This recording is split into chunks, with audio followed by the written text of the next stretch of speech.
Mailbag. My name is Kit. I'm Andy. And I'm Steve. And this is Streaming Severance. This time it's the finale of season 1. The We Are. You said we. The We Are. Oh, we can't go a whole episode without picking that out. The we are what? And we are also going to include our Severance season 1 mailbag at the end of this episode. So if you sent in emails, there's a hope and a prayer. It will be read out at the end of this episode. We're going to talk about our overall thoughts on the finale and thus all of season 1 of Severance. And then we're going to do a scene-by-scene, play-by-play recap. We're going to talk about our Kier's 3 mandates, our top 3 favorite moments of the episode. And then we'll nominate our Waffle Party recipients, our favorite performances of the episode. And then we'll do the mailbag. And then we'll fuck off. Yeah, don't worry. Once we get through all that, we'll fuck off. We'll leave you alone. Yeah. It's okay. You are likely listening to this on the 13th of January. Year of our Lord 2025. And so that means that you are a mere 4 days away from the premiere, as they would say in England. It's almost here. Clue. The wait's almost over. It's a premiere. Are you guys excited? You excited So excited. for Severance to start back up? Come back Dude, to us. I remembered everything from the show, and I've been sitting around with bated breath, like, oh my God, what happened? It's been almost 3 years. I think it's 2 years, 11 months. That's crazy. 2 years, 11 months. Dude, when I finished this episode, I was like, how the fuck did I not remember that? And how have I just been calmly waiting this long? Yeah, this ends Maybe on it was like not a satisfying way. It's like, oh my God, I need more now. Maybe you got yourself severed so that the 3 years wouldn't take as long. Like Who you're are just you? like severed the memory of the TV show. Seriously. So the wait was more bearable. God. For sure. It could also be because I'm stupid. What's more likely? I took drink a lot. Andy lives a severed life, sort of.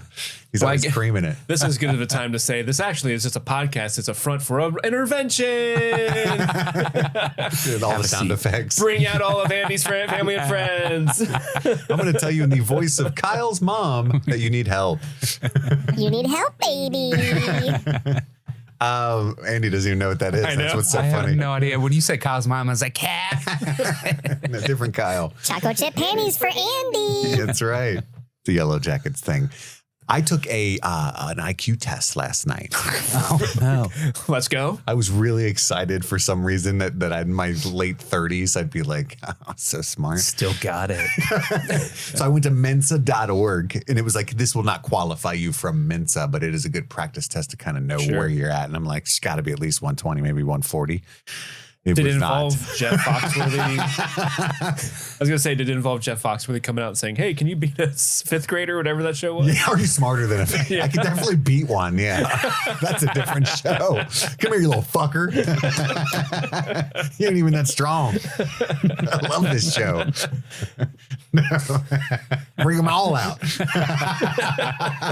I could do this all day. Just let off some steam.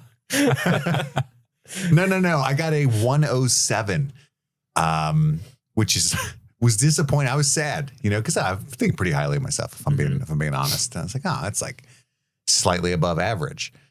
That's like 5.6 inches. You're not gonna whip that out confidently either, So Hey, I mean, yeah.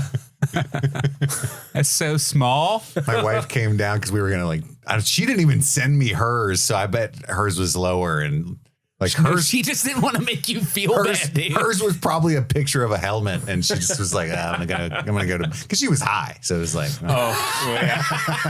Yeah, okay. That makes sense. I spelled my name wrong. So anyway, there's that's maybe why I didn't remember Severance season 1 is because of the 107 IQ that I have, Okay. down I there. did that Mensa test like forever ago. What'd you get? And I'm so interested in how much it changed. Well, 137, but Really? that was a long time ago. And Well, it shouldn't change. well, my brain chemistry has changed a little bit since That's like then. Mensa quality. You could have got into Mensa with that. Yeah, I mean, it's said at the end that you can do like you said, it doesn't count, and Yeah, but you're it's not the same in Mensa test that now. they But I would was use. like, good enough. I feel smart. I just But- wanted to whip that out at parties confidently. But that was forever ago.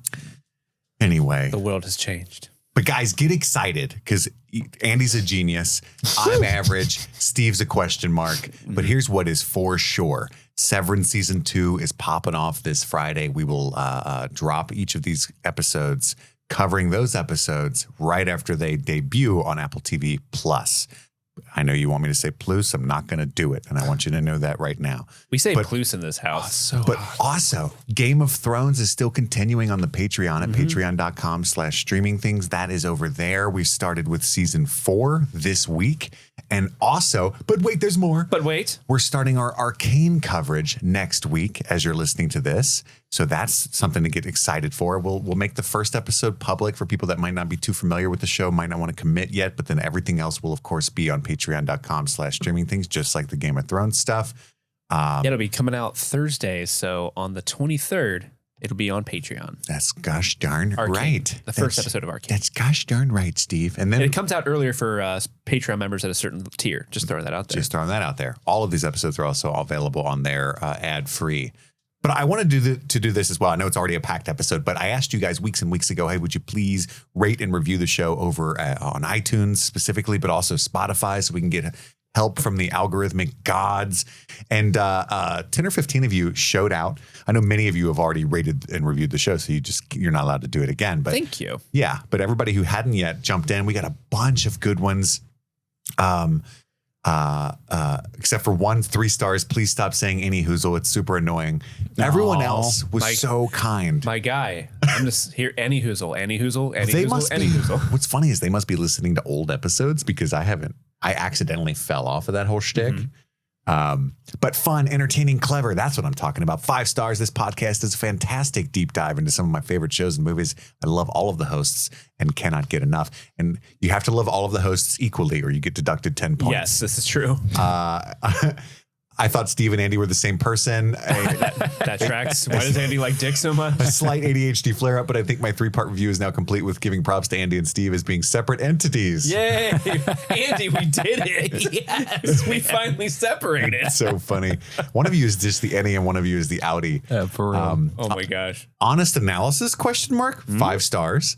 I found the show and started listening for the Dune coverage, which I pretty much could not find anywhere else other than the official HBO watch-along cast, aka promotional garbage. While these guys do get quite a lot wrong on the lore side of things, get over it, nerds. They do usually correct themselves in subsequent episodes, and I enjoy the meal they make out of the angry listener engagement part of the business. Beyond that, entertaining show that is a bit by the numbers for my taste. Not true television criticism, which is usually what I'm seeking out, but I'm happily giving a 5-star review because these guys, who clearly have connections to the TV and film industry, they went to the premiere, they get advanced screeners, are willing to be honest and call a bad show bad when it's bad, or mediocre when it's mediocre, etc. The honest and straightforward opinions are refreshing and rarer in this pop culture telepodcasting ecosystem. That's because it's gotten woke, Steve. Hey, when you go broke, there's only one thing you can do. We went broke first and then went woke. Yeah. That's what, yeah, we can blame it on that. Yeah. Love this pod. Started listening for Stranger Things, but I've loved this podcast for years since. Thank you so much, Becky. Oh, thank you. Anyway, there's a ton of 5-star great ones like Thanks that. to everybody. But this is the one I thought was so funny because we have a history here on this show of getting pretty mean, terrible reviews, and then they say 4 stars. So they obviously do like it. Most famously, sophomoric misogyny. 4 stars. Yeah. We got another one, guys. Oh, thank God. Oh, yes. Of all the podcasts loved by the gods, I hate this one the most. However, they are honest. I think that's missing from a lot of fandom nowadays. I could do with a little bit less of the quote unquote funny and high pitched voices. Well, actually, I could do with a lot less of them. That said, it's not bad. 4 stars. So thank you, I think. And I really appreciate the effort that took. I love that. So 2 of those people were like, I kind of hate them, but they're honest. Yeah. And that, you know what? That's nice. I'll be honest with you. Wasn't expecting someone to glom onto that part of our show. Damn. Hey, we do keeps it real. I didn't know streaming things had a reputation to be straight shooters, you know? Keeping it real. You know, I do what I can with my barely above average intellect to entertain the people, you know? And Andy over there zoned out is a genius. I don't know what to do about the high-pitched voice, guys. I was just born that way. Yeah. You know what I mean? Yeah, you know. Apparently both of you were. I don't know what to do. Oh no. Can't tell you guys apart. But anyway. Oh God. I'm so curious, Andrew, Steve. You got all deep there. What did you think about the Severance season 1 finale? Watching it as though it was for the first time because you had forgotten everything. I mean, this episode obviously is incredible and it's so tense. Especially like when we have the scenes where it's Mark navigating around a party trying to figure out who he is, where he is, and he's like, when Mrs. Copel is there, and like it's one of those things. It's kind of like watching like one of those comedy situations where it's like Charlie Chaplin and he almost walks over the edge of the bridge and, you know, stuff like that. And like almost falling to your death 1,000 times. And you're like, oh my God, he got away with it. He got away with it.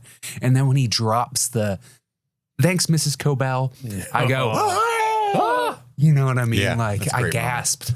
The gasp I gasped. Yeah, dude. This episode is awesome.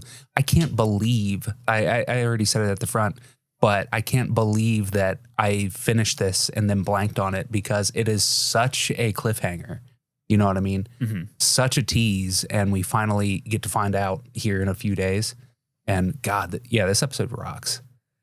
Yeah, I 100% agree. Like, what an intense, suspenseful, beautifully paced episode. Like this episode feels like 15 minutes long with how it is actually shorter than most of them, which is weird for a finale. It is, yeah. But it's even still, it's like, oh my God, that's it? That's over? Oh my gosh, I thought we were like ramping up to something, but not to say that the ending is, you know, leaves me wanting, it does leave me wanting more, but not in a negative way, right? It's so good. I did write like how maddening it has to be that we had to wait 3 years to see what happens next. But like, it's also one of those episodes where I find myself, especially for this review and taking notes for the coverage on the podcast, I found myself pausing a lot. Like, oop, Irving's bringing up papers. Let's pause and look at those names. Let's see what sort of Easter eggs we can find back there, what clues we can have. And then also just the reveal. We had kind of talked about it last episode about what we thought was happening, but the reveal that outie Helly is an Egan. And like that is, you know, if that reveal hadn't happened the episode after the Gemma reveal, like that would have been a huge what moment. But you know, that adds so many different layers to that character and her relationship with between the innie and outie of Helly. And I'm excited to see where that goes from here. Because I mean, honestly, like I remember the first time I saw this episode and it ended. Because like shortly before it ended, I was like, oh my gosh, this probably has an hour left in this episode. Wow. And then it ends with Adam Scott yelling, she's alive. And it ends. I just remember thinking like, I have no idea where they can go with this story. Like I think it's in good hands, obviously, because the show has been like a 10 out of 10, you know, home run so far. Because they're covered by Allstate. Yes. And they're in good hands. 4 stars, pretty good. Mm-hmm. So like, I have no idea where the show's going to go, but I'm like so confident in where it's going to end up going because at least up until this point, the show is amazing and incredible. And I'm excited to see more. I can't wait for Friday. I saw an article yesterday. It was like Ben Stiller knows the ending, co-creator Ben Stiller. And it was like, on the one hand, it's funny because it's like, well, I fucking hope so. But it's true that a lot of times they don't, you know? Yeah. Like they didn't know what the smoke monsters were when they came up with them sometimes. Yeah, it lost, yeah. So, right? So it's like that does happen. And so it is good to know that he has an end point in mind. But I'm with you guys. I mean, I think the finale is incredible. I text you guys at the end because, again, I just comically and honestly did not remember most of this stuff throughout the entirety of this rewatch. But I was like, I cannot believe that's where it left off 3 years ago. Like I think it's a trauma response. The fact that I didn't remember any of that was my brain. In order to move on with my life, I had to forget it because it has been so long and I just can't go about my day to day not knowing what the fuck's going to happen right after that episode. And so I blocked it out. And now that tracks. Now I can unlock the memories because things are so close to being revealed. Sort of. I'm sure there's many more mysteries in season 2 and I won't be completely satisfied, but hopefully there won't be another strike or something like that. And we can get it a lot sooner than 3 years from now for season 3. But anyway, yeah, I think it's a fantastic episode. It's crazy. The tone of this show is all over the place, but not in like an unprofessional way, not in a it's by design, like a really funny, quirky show, but also so thrilling that it borders on horror, and it all coalesces into this like seamless and I think extremely unique thing that doesn't feel like you're emotionally bouncing all over the place. It's just got its own thing going on, but it gets darker and darker as the season progresses. And I think the finale is this like symphony of sadness mixed with hope because they've gotten so far. They're doing the thing. It's working, but also like you can just feel the pain underlying everything. Does that make sense? Yeah. Especially with somebody like Irving, who's my favorite character. Like what he wakes to, we'll get into all of that, specifically, but I think it's, but also there's like some just like, oh, that's tea. Jim is alive. What the fuck's that about? Right. Like all kinds of good stuff. And I can't wait to get to all y'all's emails and hear some of your theories. Cause this is one of those shows where like the theorizing, and I'm not a big theorizer. Same. I'm really not. I just can't. We'll see. It's a really boring thing that I do. But like, but the internet loves that shit, right? Fuck yeah. And so some of the emails that we were getting, some of the theories that they had, I was like, I never thought of that. I had never considered that. That's amazing. I bet that's it. So we'll get to that later. I mean, another thing I forgot to mention about why the show is so good and why it's so important is I think on a level of like production design, this show is like unmatched because literally everything you see in the background of shots, you can tell has been meticulously thought out. Those are called back shots. Are they? You're an expert on back shots. Let's Google those and find out. But no, from like what colors people are wearing, what colors appear in the background to like, here's some stuff in the background of Irving's apartment that you can sort of parse and like take out and digest as information about who he is outside, all kinds of stuff like that. To the fact that, and this is something that like I didn't realize while we were doing our coverage, but as I was doing sort of like more research into some of the theories and stuff that people were kind of throwing out, down to the level that like all the restaurants they go to are named after Kier Egan CEOs. So like Pips is named after that one of the old Egans, and Ambrosia or the complex that both of them live at, where Adam Scott lives and Irving lives, are named after old Kier Egan CEOs because they live in Kier. Kier Town. I think last week I said they lived in Kier, Pennsylvania, but it's not Pennsylvania because I'm just an idiot and didn't realize that PE doesn't mean Pennsylvania. It's a made up thing. So, PA is Pennsylvania. Yeah, PA is Pennsylvania. I'm just an idiot, saw PE and was like, Pennsylvania. Physical education. Yeah, so keep me away from that test. I'm just sitting here like it's not. PE, right? Pennsylvania. Physical education, Andy. But it's stuff like that where like you can really kind of pull out what that means for the greater world if they live in this town called Kier and everything's literally named after elements of Kier, and all the cars are like from the 70s and 80s. Like they're not, no one drives a new car. They all drive old ass cars, but it seems to be a modern world. It's a very, like, it's just, it's not grandiose. It's like Dune Prophecy or something, right? Where we get these like space vistas and all this cool shit, but it is like meticulous and really cool. Very. And I love that stuff so much. Mm-hmm.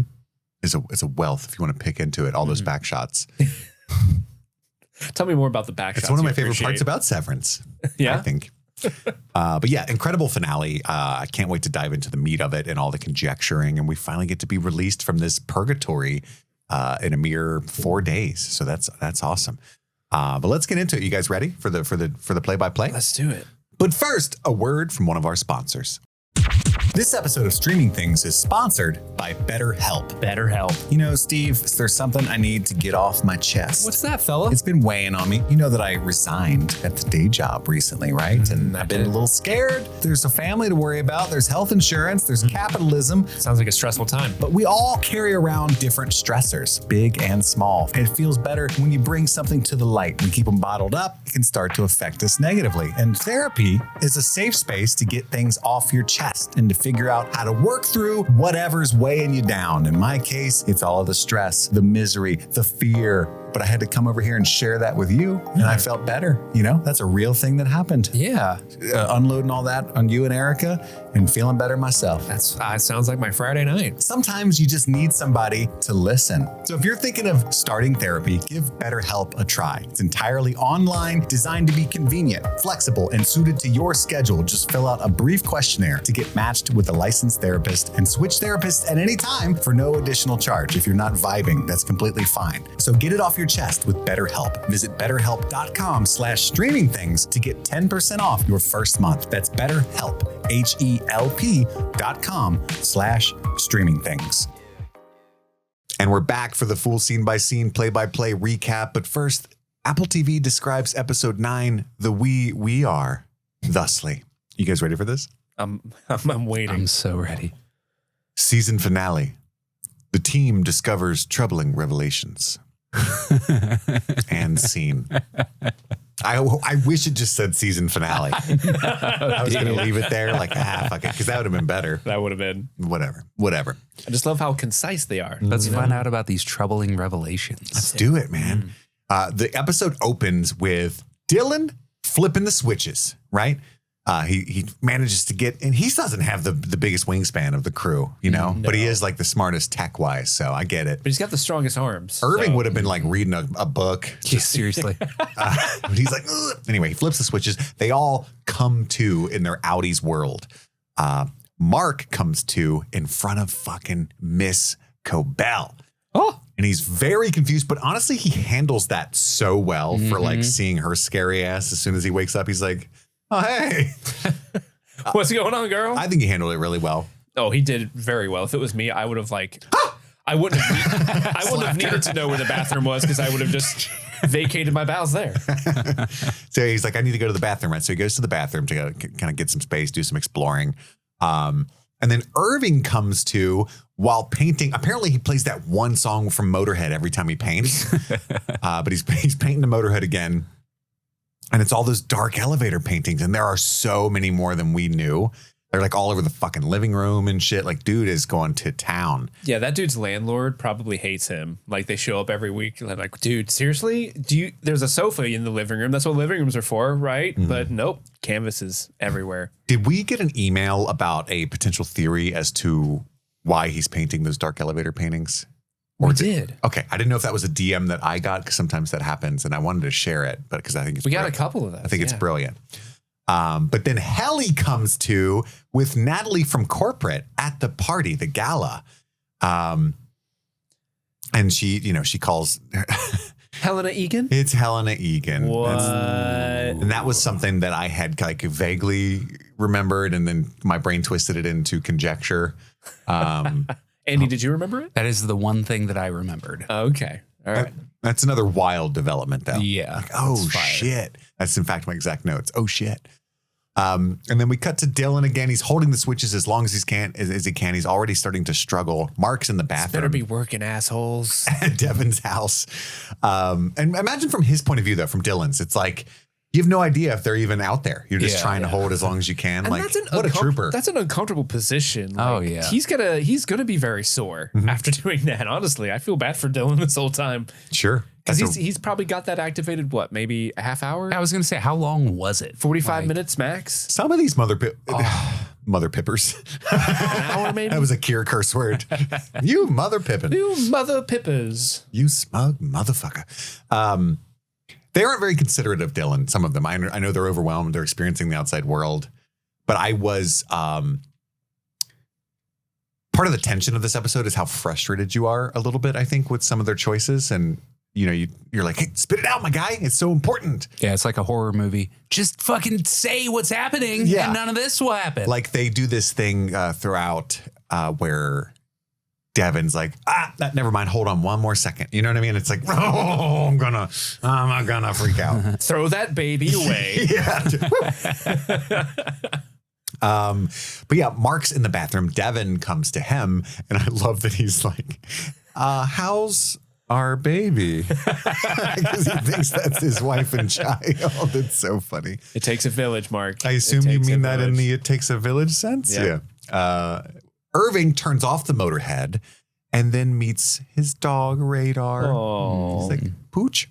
Oh my God. Sweet. Gives him little scritches. Oh, it's a dog. I like that it's an older dog too. Yeah. Just an older, happy, like, oh, hey, Papa, dog. Yeah. Mark at the party runs into Patton and some other lady who sucks. And they accost him about. Well, she seems to suck a little less. Patton definitely sucks. Patton super sucks, but I also I can tell that her worldview is terrible, like the rest of them. You know? At least she was like, "Hey, man, don't bring that up. That's a dumb thing." Because Patton's like, "Mark, do you think it was in poor taste that Devon is introducing the baby at this party?" Yeah. Shut the fuck up, dude. Why are you? He's like, "That's my sister with the baby," because he doesn't know, and she goes, "Exactly, that's his sister. I can't believe you're saying that." Right? Like so. It's a way for him to organically find out who that is, and we can dodge that bullet. And then he meets Rebecca, who, remember, Rickon was going to ask, because it's more appropriate for him to deliver that news, if she could share her book with him. And she tells him, I have small eyes, so this is really hard of an ask for me. I'm just fascinated. I'm really fascinated by Rickon's friends and how they all meet, because I don't understand how someone like Rebecca has ever left the house. I just love the small, like every time Rebecca's on screen, I think they gave that character just either they told her to say the like random shit on screen or something, but every time she's on screen, she just adds another little bit of it's an improv character. She's just always giving gifts of little bits and pieces of who she is, and each one is more absurd than the last. Yeah, the sores on the back of her head from her bird. Yeah. That's so fucking I have weird. small eyes, so I have to read closely. Like, oh no, I have to change my name again later on in the episode. So Rebecca's definitely not her name.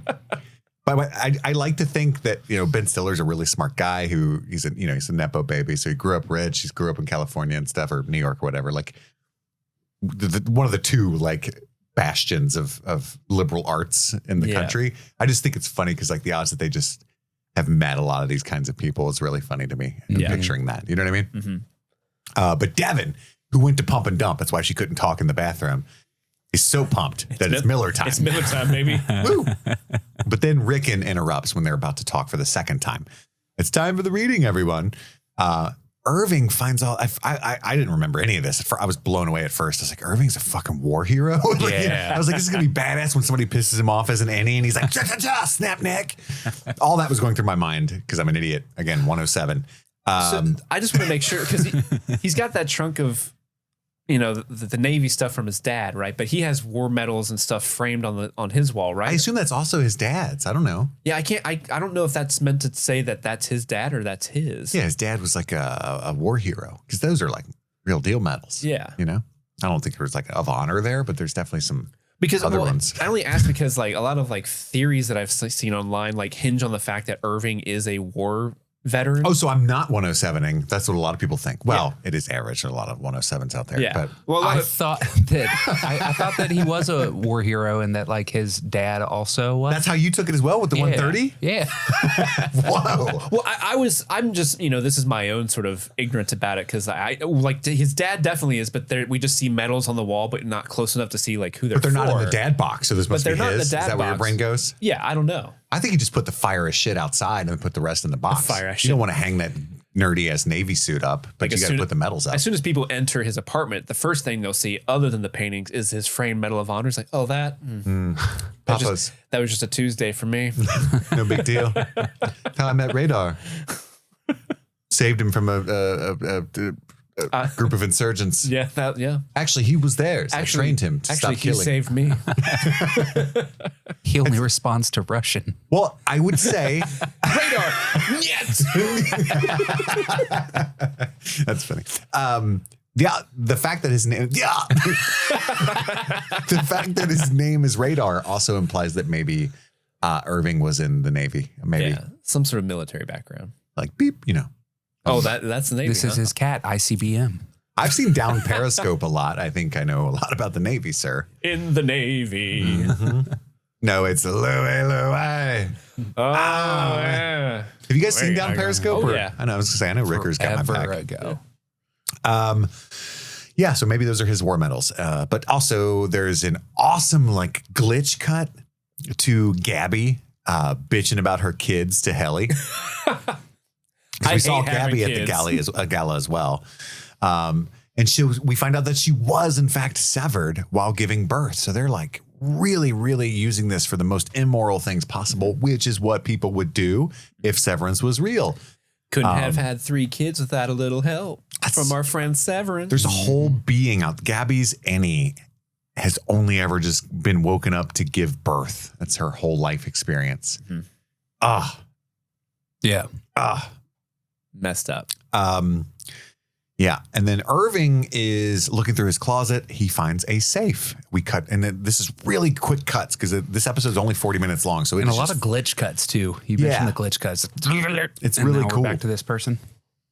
We cut back to Helly at the gala. Let's change some minds. It's what Senator Arteta says to her, right? So we get the sense that this whole thing is a political move. The whole reason that she's been employed at Lumon was just a political ploy to prove to the public, hey, I do it. Severance is so cool. Yeah, because there's all these, this whole gallery of photos of her, innie, the Helly we know, smiling and having a great time. But then there's also like interview footage that's playing of outie Helly saying all sorts of like ridiculous shit. And it's also why Milcheck was taking so many pictures. I thought I had 100,000 brothers and literal brothers and sisters. Yeah. Pizza party. And it's so messed up at one point. Like I know we're kind of skipping all over the place because this is cutting like back and forth super, super quickly. But at one point she says something like, I see my innie like my little sister or something. And like, that's so fucking foul and disturbing. Well, especially how we know how she actually feels about her innie. Yeah. And so Helly, the innie, is watching this, getting levels of rage that are unknown to most people. Yeah. Right. She's like the fire guy from Inside Out. Louis Black. Yeah. Rebecca saved Mark a seat for the reading, and this book is his favorite book. He is so amazed to see Rick and Hale walk out. It's so funny. It's like, his face is just. It's like Andy if Stephen King came out. You know what I mean? Fuck yeah! It's just like it's so Mr. funny. King. Oh my god! But he dedicates the reading to Eleanor, his baby. I'm so sorry, everyone, but you cannot unring the bell. Ringing app. Okay, guys, I got to be honest with you. You turn the corner on Rickon? I don't think he's good for Devon. Okay. I do think it's a borderline abusive how bad of a person he is. But I would hang out with him. It's an agent of chaos, man. I would tell every girl he dates to leave. But I would 1,000% like play board games with him. Yeah. Just for wreck. You know what I mean? He would be a character to hang out with for sure. It was at this moment I was like, okay, this is kind of awesome. The bell ringing app line, he said, I could see any of us doing that at a party. Yeah, but there's a level of irony that is not present when Rickon says anything that we would have. You know? It doesn't come up here for another minute, but he is self-aware. You know what I mean? Yeah, at one point when he smokes. Yeah. Yeah. Or whenever he goes outside. Yeah. But he's still being douchey about it. Yeah. Like, oh, make my neti pot for my, But anyway, we'll get there. First, we get this amazing moment where Cobell also wants to share Rebecca's book. Imagine the stress she's experiencing. I can crane. Oh my God. The first line that Rickon opens up his book reading is something like, it said as a child that Mozart killed a boy by slamming his head into a piano. Like, what is this book? It's good news that through research, I have confirmed that this is not true. That's how he starts. I've never heard of that before. I've learned new information, and I've just found out it's not true. No, we should delete it. Yeah. We cut back to the politicians who are wishing Helena good luck as the reading goes on. You know, can we still hear the reading in the background? Who are you? You know, in Rickon's like self-important voice. But it's Helly, a severed story. You know, all of the photos that Steve was talking about are up around that room.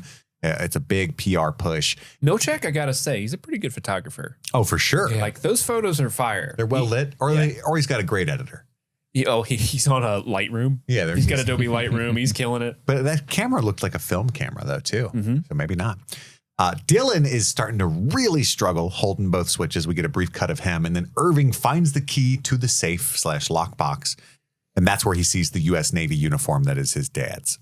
Which good thing the photo says dad on the back, or woo, yeah, he would have been fucked as an innie. Is that me? Who does that? Like, we're all from an era before digital photos existed. We all have actual photos that we like had to get developed and stuff. Do you write on the back? I don't. But my girlfriend. My mom did. I think it's a generational thing. Been shown many pictures with people writing on the But back. do they say husband? You know what I mean? Like, Right. No. It doesn't Yeah, say no, husband. it would say like Zoo 1984, right? Right. No, my mom has photos of her parents on the back. They say mom or dad. Really? On them, yeah. Just in case She's she not just like forgets. here's Otto. She's like, Alzheimer's runs in the family. I better. Carol. Hey, just in case, you never know. That's true. We get back to the reading. Mark is just staring at Rickon, A, because he's in love, and B, I think it's so funny. He knows this word for word. So like, I wanted to see like a little bit of the lip moving, like quoting. I thought that would be funny. Oh yeah, that would It's have like been good. he knows this. I thought he was going to flex his book knowledge, and Rickon was going to be like, "What?" We get a little bit of that, but not quite what I wanted. But From leaping cat to cowering shrew, they think of themselves as you. And we, like Schrodinger, live on to wonder what that means. And Rebecca finds this book transformative as well, right? So the two of them are Rickon's biggest fans. But he finishes that chapter. Burf, prepare the neti pot. Was that his name, Burf? I think so. I think so. Burf? Burf. Was that really his I don't name? know. That's what I wrote down. I didn't write down his name. I mean, the other girl is Rebecca. I'm not going to put it in Oh, my Rickon. God. I'm not going to. That's hilarious. I didn't write it down either, but it was a goofy name. Burf. Burf, prepare the neti pot. My next note is Devon still can't talk.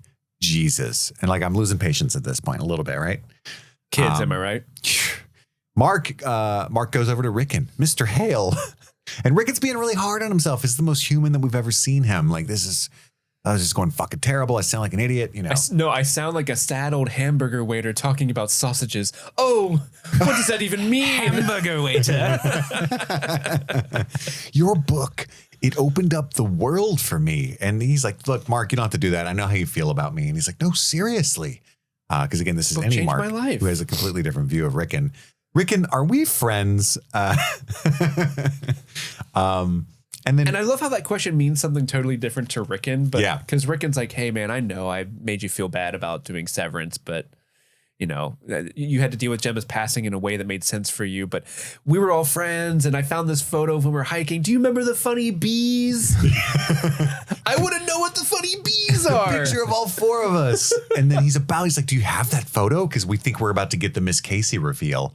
And then someone fucking Burf coming in hot with a fucking interrupts the photo to flush his sinuses. Oh my God, the pain of the tension of this episode. Have you guys ever done a neti pot? Yes. No, I'm afraid of drowning. Yeah, dude. Oh my God, Andy. Take the Mensa test again. Andy, that's 100% my reason too. Oh my God. I don't want to waterboard myself. You have to use distilled water or boiled, but also obviously let it cool down because a lot of bacteria is in tap water and you don't want to get that in your sinuses. It works pretty well. You get a bunch of chunklers and gooblies out, but you just turn your head to one side and you pour it in one hole and it just flows right out the other hole because your sinuses are Not me. Oh my God. Andy's trying to swim. I'm drowning. Not like this. I go in Andy's kitchen. He's got a fucking inner tube and swimmies on with a neti pot. There's the Mensa guy over there. I did I'm good at recognizing patterns. I did an accidental neti pot a couple times. Oh yeah. Yeah. Well, so I used to neti cocaine. ooh, cleaned it out, flushed the sinuses. Woo, boy, did it. No, I had my upper molars removed Sure. in 2013, and so if I ever take a drink from a water fountain and you have to like bend down at that angle, the water will there's still holes in my mouth that lead directly to my sinuses. So if I drink, sometimes the water goes just out my nose while I'm drinking from a water fountain. Really? Yeah, I don't like it, so I don't use water fountains. Water fountains are just gross in general. I haven't used That's a water true, too. fountain since like 1996. Yeah, I worry at like the gym when I fill up my water bottle. I like, when does this filter change? Because it says it's like orange. There's like green, orange, and red, you know, and it's on orange all the time. But I'm like, they probably just reset it. I would if I worked there. Just killed the light. Yeah, I from did it, the- Carl. Going home, a lot of mold and shit in there for sure. I used one of those, those Dyson fans for your hands in bathrooms. So so they like blow all the was water. it you that told me like those are fucking disgusting and you should never use them? So I was using one at an airport, and I always try not to touch the sides. Yeah. You can see visible mold in them a lot of times. But I'm trying to be nice and not use as many paper towels and stuff. I'm in the airport. I'm doing that. And the fucking janitor wheels by. And it's slow at that airport that's at this time of day. And so it's just me and him. And he goes, hey, man, I'd go ahead and rewash your hands. And I'm like, what? And he's like, yeah, don't ever use those things anywhere. Nobody ever changes the filters. It's just power blowing a bunch of fucking mold under your hands. And I was like, nice. So I rewashed my hands and I've never used them since. Because that guy, it's his job to change them. And he's telling me. Dude, I have not used one of those since you told me that. Yeah. But Miss Cobell is worried about Mark, right? She's like very suspicious already. You can tell just from the bathroom scene that they had together. Yeah, you tensed up when they were hugging. Did you mean what you said before about your plans? Tell me more. And this is a test from her to see if he even knows what he's talking about. She's already aware that, like, is this any Mark, right? And Mark's like, look, I did mean it. Yeah, but I got to go. I got to go check on my sister. I'm on uncle duty. And then he goes, thanks, Miss Cobell. Fuck! No! That is such a good scene. Because as the audience, you're like, no! He did it. He fucking stepped off the bridge. You could have had it all.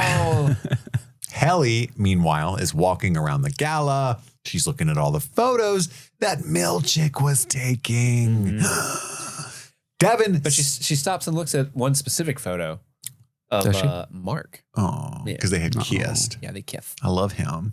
I love him. I love them lips. Cobell is worried about Mark. And then Devon still can't fucking talk because now Eleanor is crying. I get it. As a parent of two, this is totally a thing. But as an audience at this moment, I am freaking the fuck out. She gives the code red, Devon. Cobell knows. She knows. She gives the baby to the person who we now know knows isn't as angry. Good. That baby deserved it. Oh my God. And then she says, I'm all yours, right? So they can finally talk. Helly at the gala, there's this video playing now of Helena Egan on #family at work, right? And this is what Steve was talking about earlier. Like, I took the Sever job because it sounded freaking awesome. And I wanted to do it. But severance doesn't separate us, even though that's what the word means. It brings us together, which is a total corporate thing they would do. And then we cut to Cobell racing in her car, trying to call Milcheck, but he's not answering. So where's the baby? We don't know. Irving has a cachet of severed employees listed out in like a fucking Kier roadmap where he's trying to. So it looks like outie Irving is hip to the nefarious ways of, or at least the mystery of Lumon, and has been working on it in his free time, which is strange. Yeah, he's definitely trying to track down a bunch of people. Like, if you look at the names that are listed, we get to see, of course, Petey's in there. Petey Kilmer's in there. The woman, I forget her name off the top of my head, but the woman that they mentioned earlier in the season that was there before Petey. I forget her name. Before Petey or before Mark? Before Mark. I know what you're talking about. Yeah, her name's in there. And it's just interesting, I like that there's one person's like, tried to contact, nope, and had his name crossed out. Like, I want to know how well that went. Obviously, it didn't go well. I want to know so much more about outie Irv and what's he trying to do? You know, I mean, it's so interesting that he's like, I want to know about his capabilities for violence. Yeah. With all those medals. He's like fucking Batman. You know what I mean? Ooh, yeah. Kind of like a poor Batman. Yeah. Is it going to be like a Taken situation where he has a certain set of skills? Could be. Could be. I'd like to see Liam Neeson in this show. That'd be fun. Ooh, severed Liam Neeson. I'm down for that. There's always a bigger fish. I thought you went with the Qui-Gon Jinn, Liam Neeson. For sure. There's always a bigger fish. But yeah, that's really interesting. And it's also interesting as a dynamic. So we know that Mark was just kind of depressed. But he, throughout this season, has been, thanks to Petey, a rebel to Lumon. Irving is apparently the biggest Lumon rebel. And then Helly is Lumon. Mm-hmm.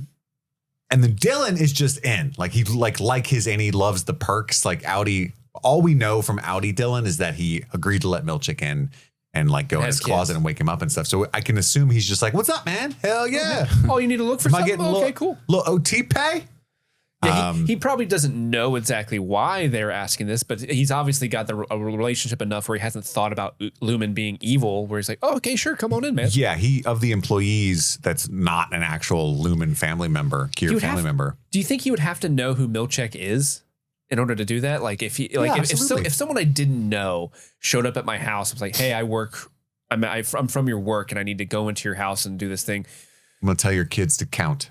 Like, are you like, sure? Or are you a little bit more skeptical? He 1,000% knows who he is, but Mark called him to call in sick. Like Mark knows him as well.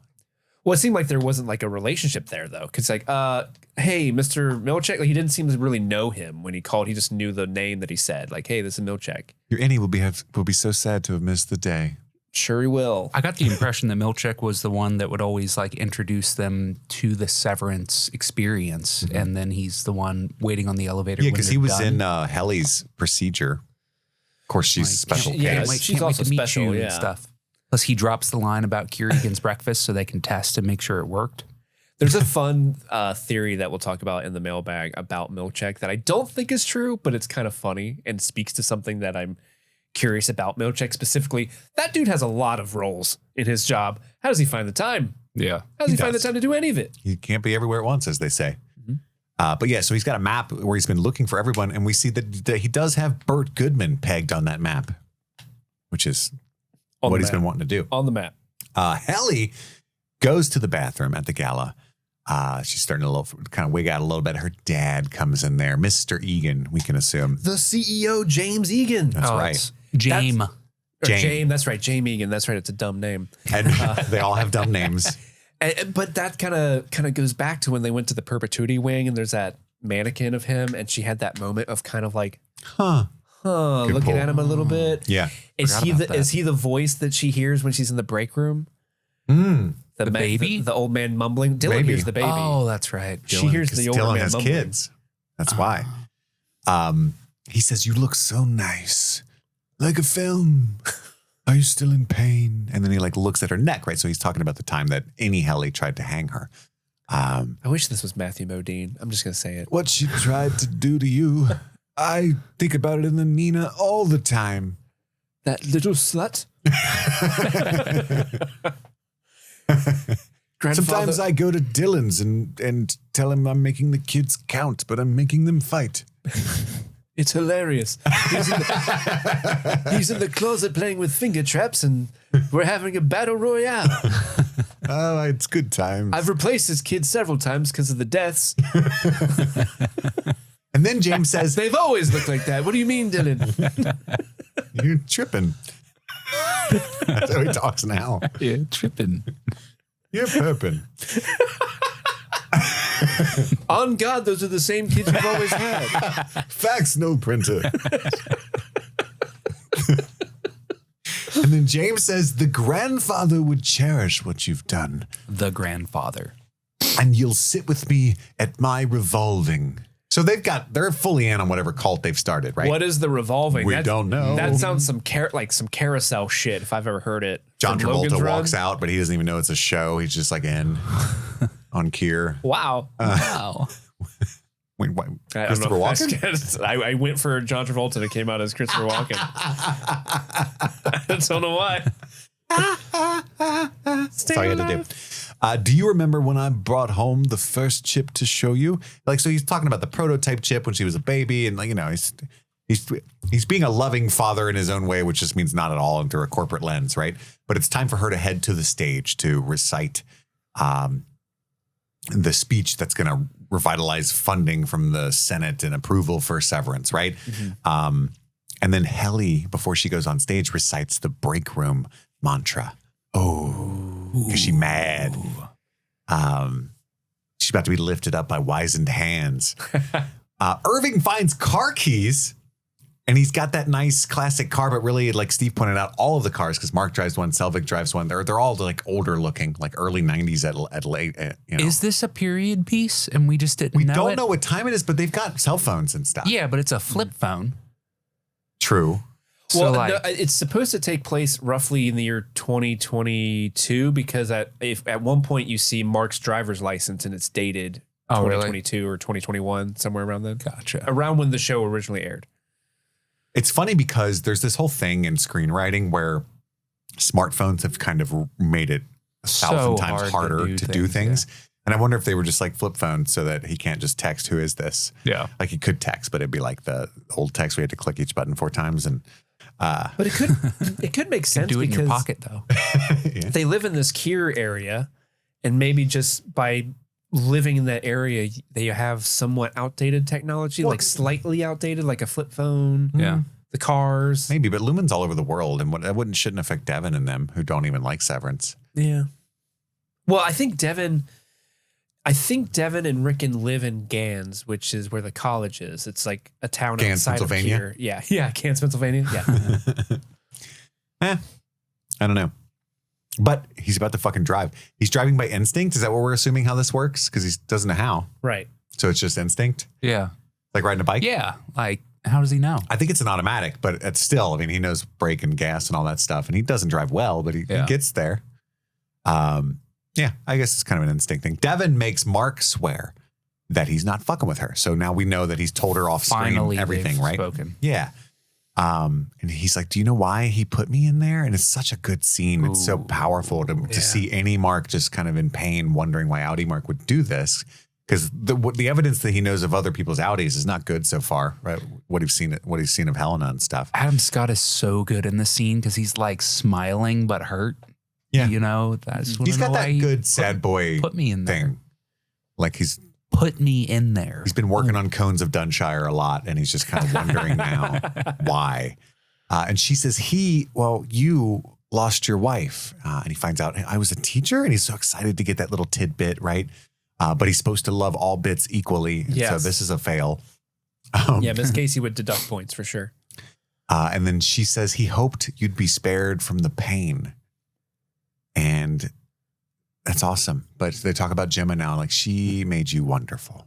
You know, so Gemma was great. That's all we know about Gemma from everybody, is that she was the best person ever. But I love the scene because I get the read that because Devon she's really taken aback by everything Mark said. But when they start talking about Gemma, there's this little bit of a relief and happiness about how she's talking to Gemma with innie Mark. Yeah, because she never gets to talk about Gemma. Outie Mark never talks about this. And this is almost good. Like she's happy that at least innie Mark is we saw what happened when he talked about her a little bit with Alexa. Yeah. Not good. Deep end, yeah. Yeah. And they were close too. Like that's one of Devon's best friends that died. And so they've never been able to really talk about her with Mark, and that's painful for them. Irving is cruising. He's bird dogging chicks. Just got a cigarette. Turn the music up a little bit Yeah. whenever there's somebody outside. Like they're going to think I'm cool. Yeah. And he's just like, what's up, girl? Driving around. What is that car? I want it. It looks cool, doesn't it? It looks so cool. I know. But Cobell is in her crazy rush and drives right by Irving. That's a really nice touch. I love how Irving has this like really cool car and Cobell's driving like a Pinto. Pinto. It's a really cool shot though, that she drives past Irving and then the camera starts tracking backwards. She's driving Follow towards her. it. You see Irv pull off to the right. He's off camera now. It's fucking fire. It's great, dude. Yeah. It's great. And then she finally gets a hold of Milcheck, and he's like, I'm not supposed to talk to you. And she's like, get to the fucking security office. They're all waking up and shit. Helly's at the gala. It's Dylan. And yeah. What? So Milcheck starts sprinting. I'll fix it like I fix everything. I love watching Milcheck get into his run because he kind of hunches forward a bit when he runs. Yeah, he does the Tom Cruise thing. And they do that camera shot again. The camera, he always looms above the camera. It's tracking it's real low low at looking up at him. It's so interesting. And then Dylan, when he gets to the security, fuck you, Mr. Milcheck. Dylan's great. My next quote is, do you understand metaphor? I love that because like Devon has no idea how his brain works or how this works, right? Do you understand metaphor? Do you have the references? Yeah, hands and pies. Yeah, hands and pies. Yeah, hands and pies. Yeah, she's saying Lumon has a lot of hands and pies because he's like, shouldn't we go to the police? And she's like, no, they have a lot of hands and pies around here. Rickon knows a lot of high-end journalists in New York specifically. Hopefully. Which is near Pennsylvania. Yes. Yeah. Which is now not relevant. I just wanted to say it. Yeah. They tell Devon about he tells Devon about Cobell, and she's Why like, is Cobell here? oh my God, my baby, Jesus fucking Christ. Oh, it's good acting. Yeah, Devon's great in this episode, by the way. She hasn't been given like enough to do, and she's really cool.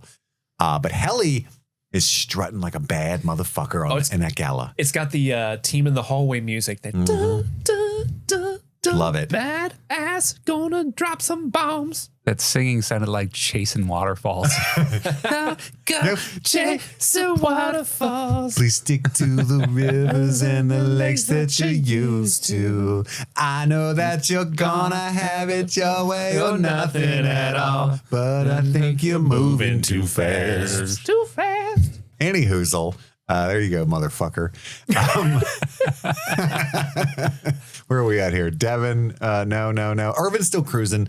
And then Milcheck is trying to cut his way in. He's got a knife he's trying to cut because Dylan, you're the R of the Q, Dylan. Why would you do this? You're the R of the Q, man.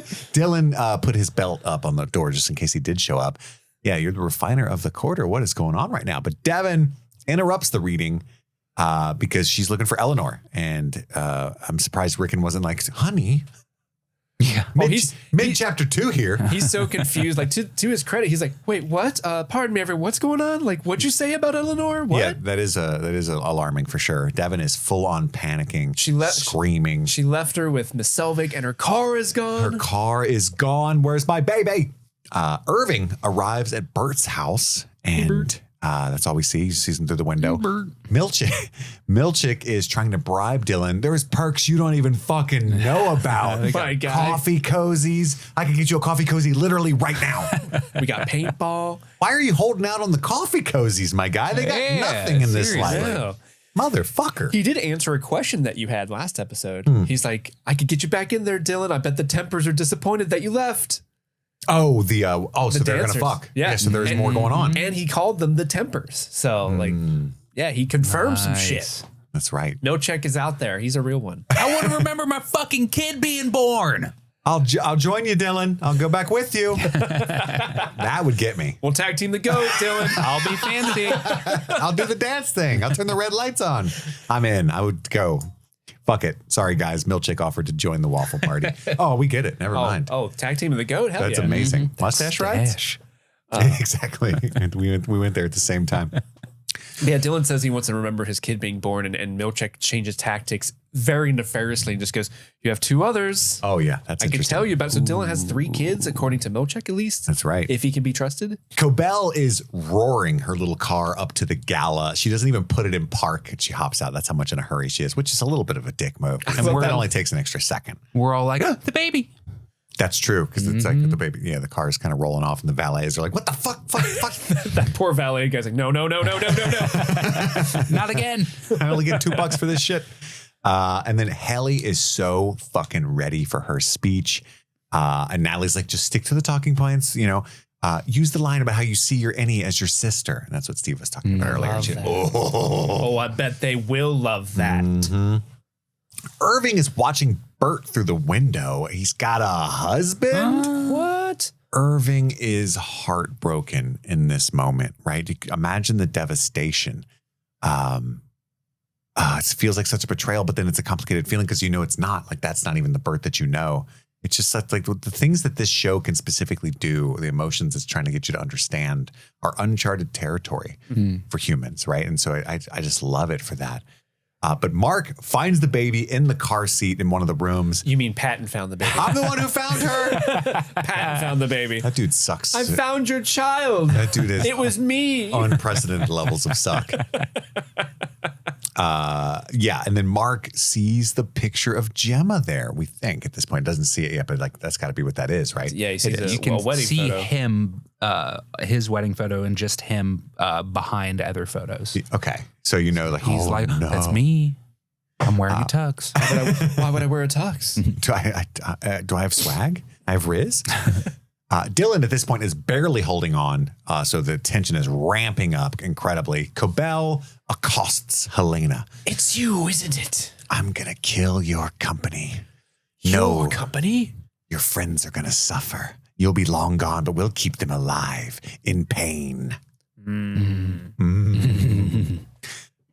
then Mark's looking at the fucking picture. Oh my fucking God.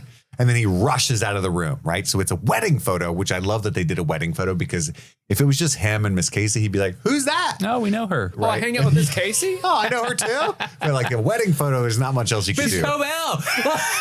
Miss Casey's here. Devon, look, it's a friend from work. Yeah, exactly. So it had to be a wedding photo. Very smart. Irving walks up to the door. Look, my note, fucking hurry, dude. Because he's like, me. Milcheck is cutting the fucking He's almost in. belt, right? And then, Devon! I wanted to say my note is everything they've told you about Severance is a lie, right? But he doesn't. He just goes, Devon.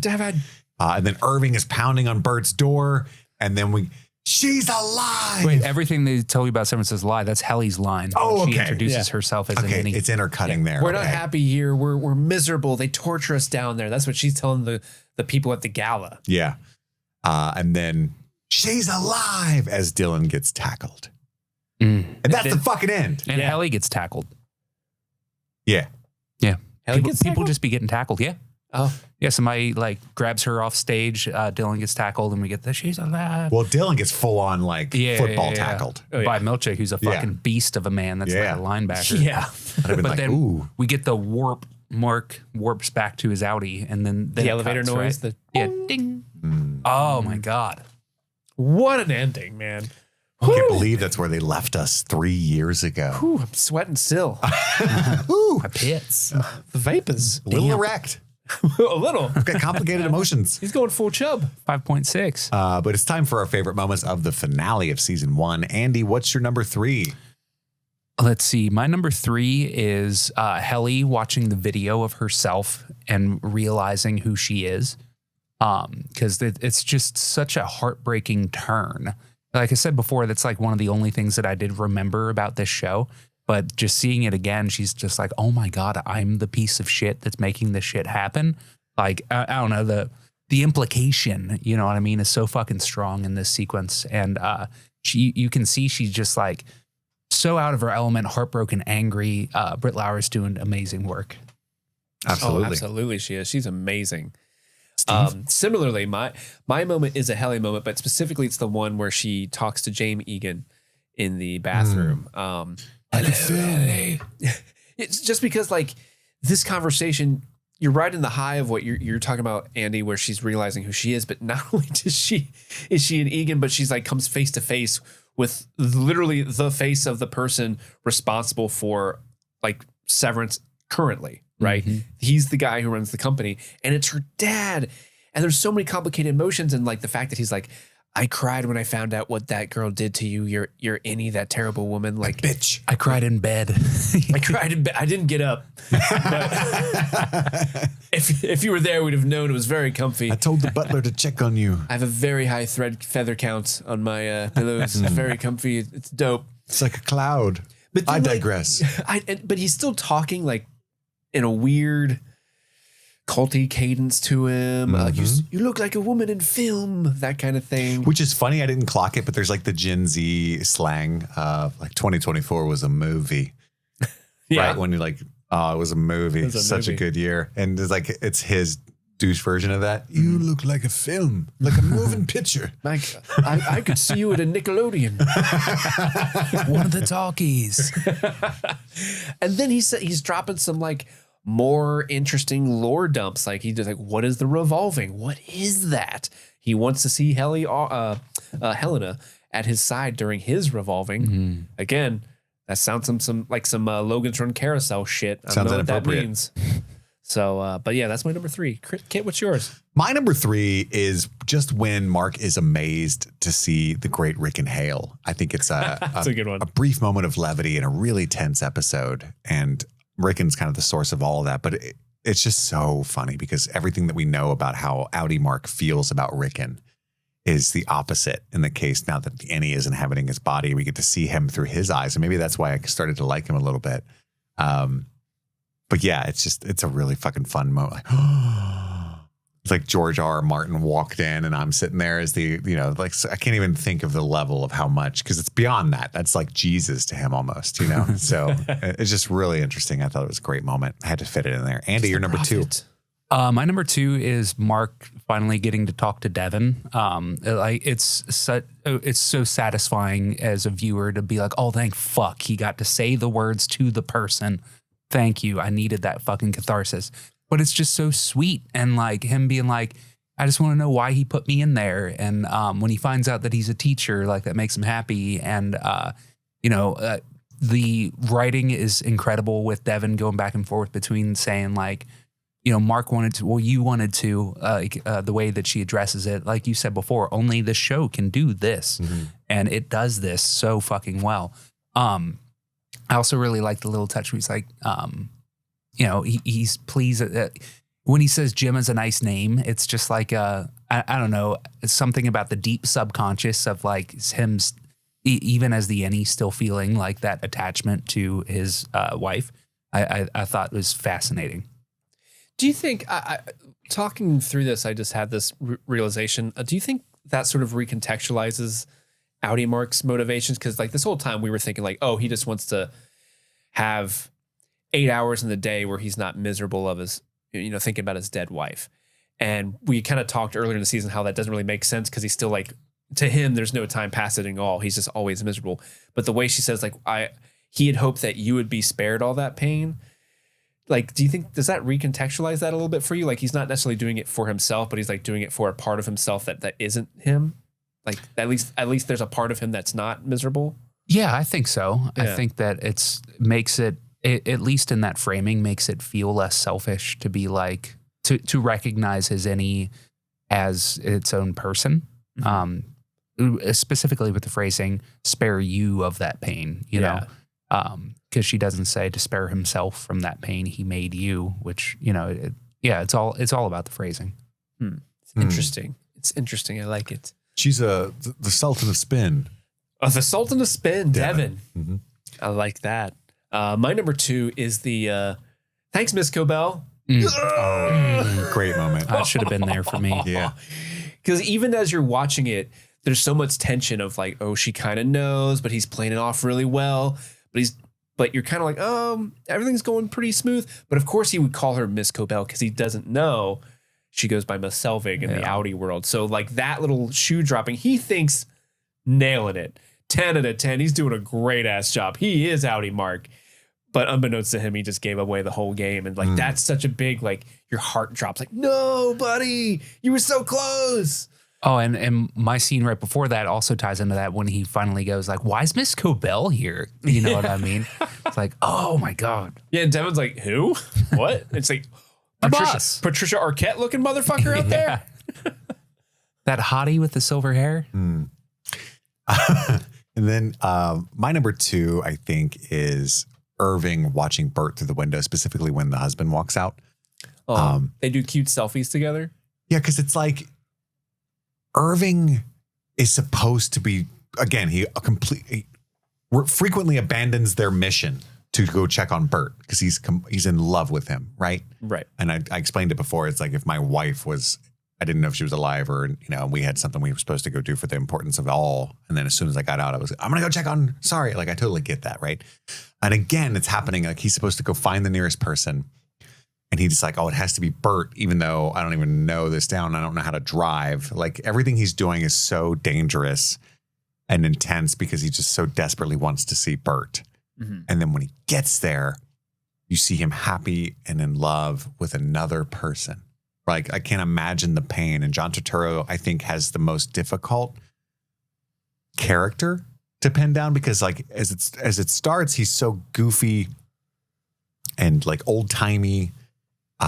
Rule follower. But then he's got some of the deepest emotions to portray, like without dialogue, without anything, like because of his character being so reserved, without any kind of, you know, off the wall shenanigans. You know, it doesn't he doesn't get to punch a wall or scream a whole lot. It's all in looks and kind of watery eyes. I don't know. It's just, and he does it so deftly. I think it's an amazing, heartbreaking, just kind of like quick moment. He sees, you know, but also you're kind of happy for Burt. And like, it's just, it's a complicated scene. Anyway, it's my number 2. I think there's a lot of layers there. I love it.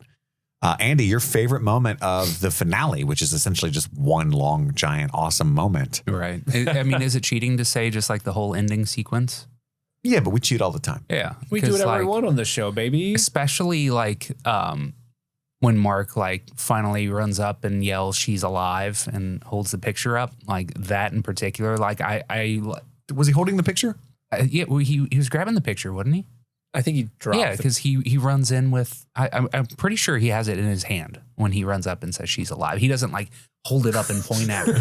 But that would have been a lot more helpful. Because what's funny is you don't even know as the viewer, like, do they know who he's talking about? You know, right? Yeah. Seriously, Ruth Bader Ginsburg. But dude, thank God. I got caught in the feels with that. She's alive. I was like. You know what I mean? Like a little gasp. Like it wasn't quite an ugly cry, but it's fucking close. You know what I mean? Like it caught me in a very visceral way, and yeah, it's very pungent. Quite pungent. Stings the nostrils. That's my number one favorite moment as well. Specifically that she's alive, because this show has done a great job of making you really care about the well-being of Miss Casey / Gemma without having her on screen a ton. Mm-hmm. I mean, just the bombshell that she and Gemma are the one and the same sort of ties the story so well. So when he says like she's alive, it's like it really hits you like, oh my gosh, yeah, there's hope for Outie Mark. And the fact that this is innie Mark saying that she's alive. He like his last moments of being awakened in the outside world is to throw a bone to his Outie and say like, hey, your wife is actually alive. I see her all the time. I think that's really sweet for that character, and it's a high note to end on. Like, again, what a goddamn cliffhanger, but it's an emotional one that you kind of want to sit with and rest with for a while. And about 2.5 years. Yeah, I think that's what keeps the edge off of it a little bit more. But for sure. And my number one is actually Andy's number two. It's the conversation that Mark has with Devon, specifically the moment where he's like, do you know why he put me in there? Like just the way that Adam Scott delivers that so earnestly and like kind of in a trusting way. Like, I guess there's a good reason, but also I really need to know, you know, it's just something so kind about him. And it's profound, you know, just like you get to talk to a friend of God's finally, you know what I mean? Like that's from Annie Mark's perspective. That's like what this is. And it's fascinating. Like I said, it's a really unique show for that reason. And just imagining what I would say if I got to talk to like Jesus's cousin, you know, or something like, hey Frank, while I got you here, Gary, how big is it?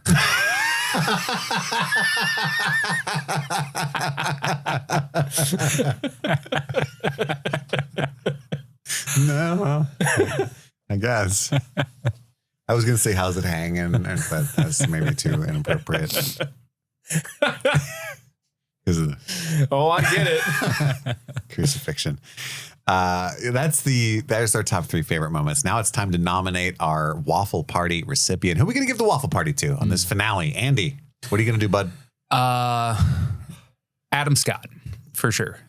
He did some incredible work with that sequence that you were just talking about and the ending and him navigating Mrs. Cobell / Miss Selvig being there.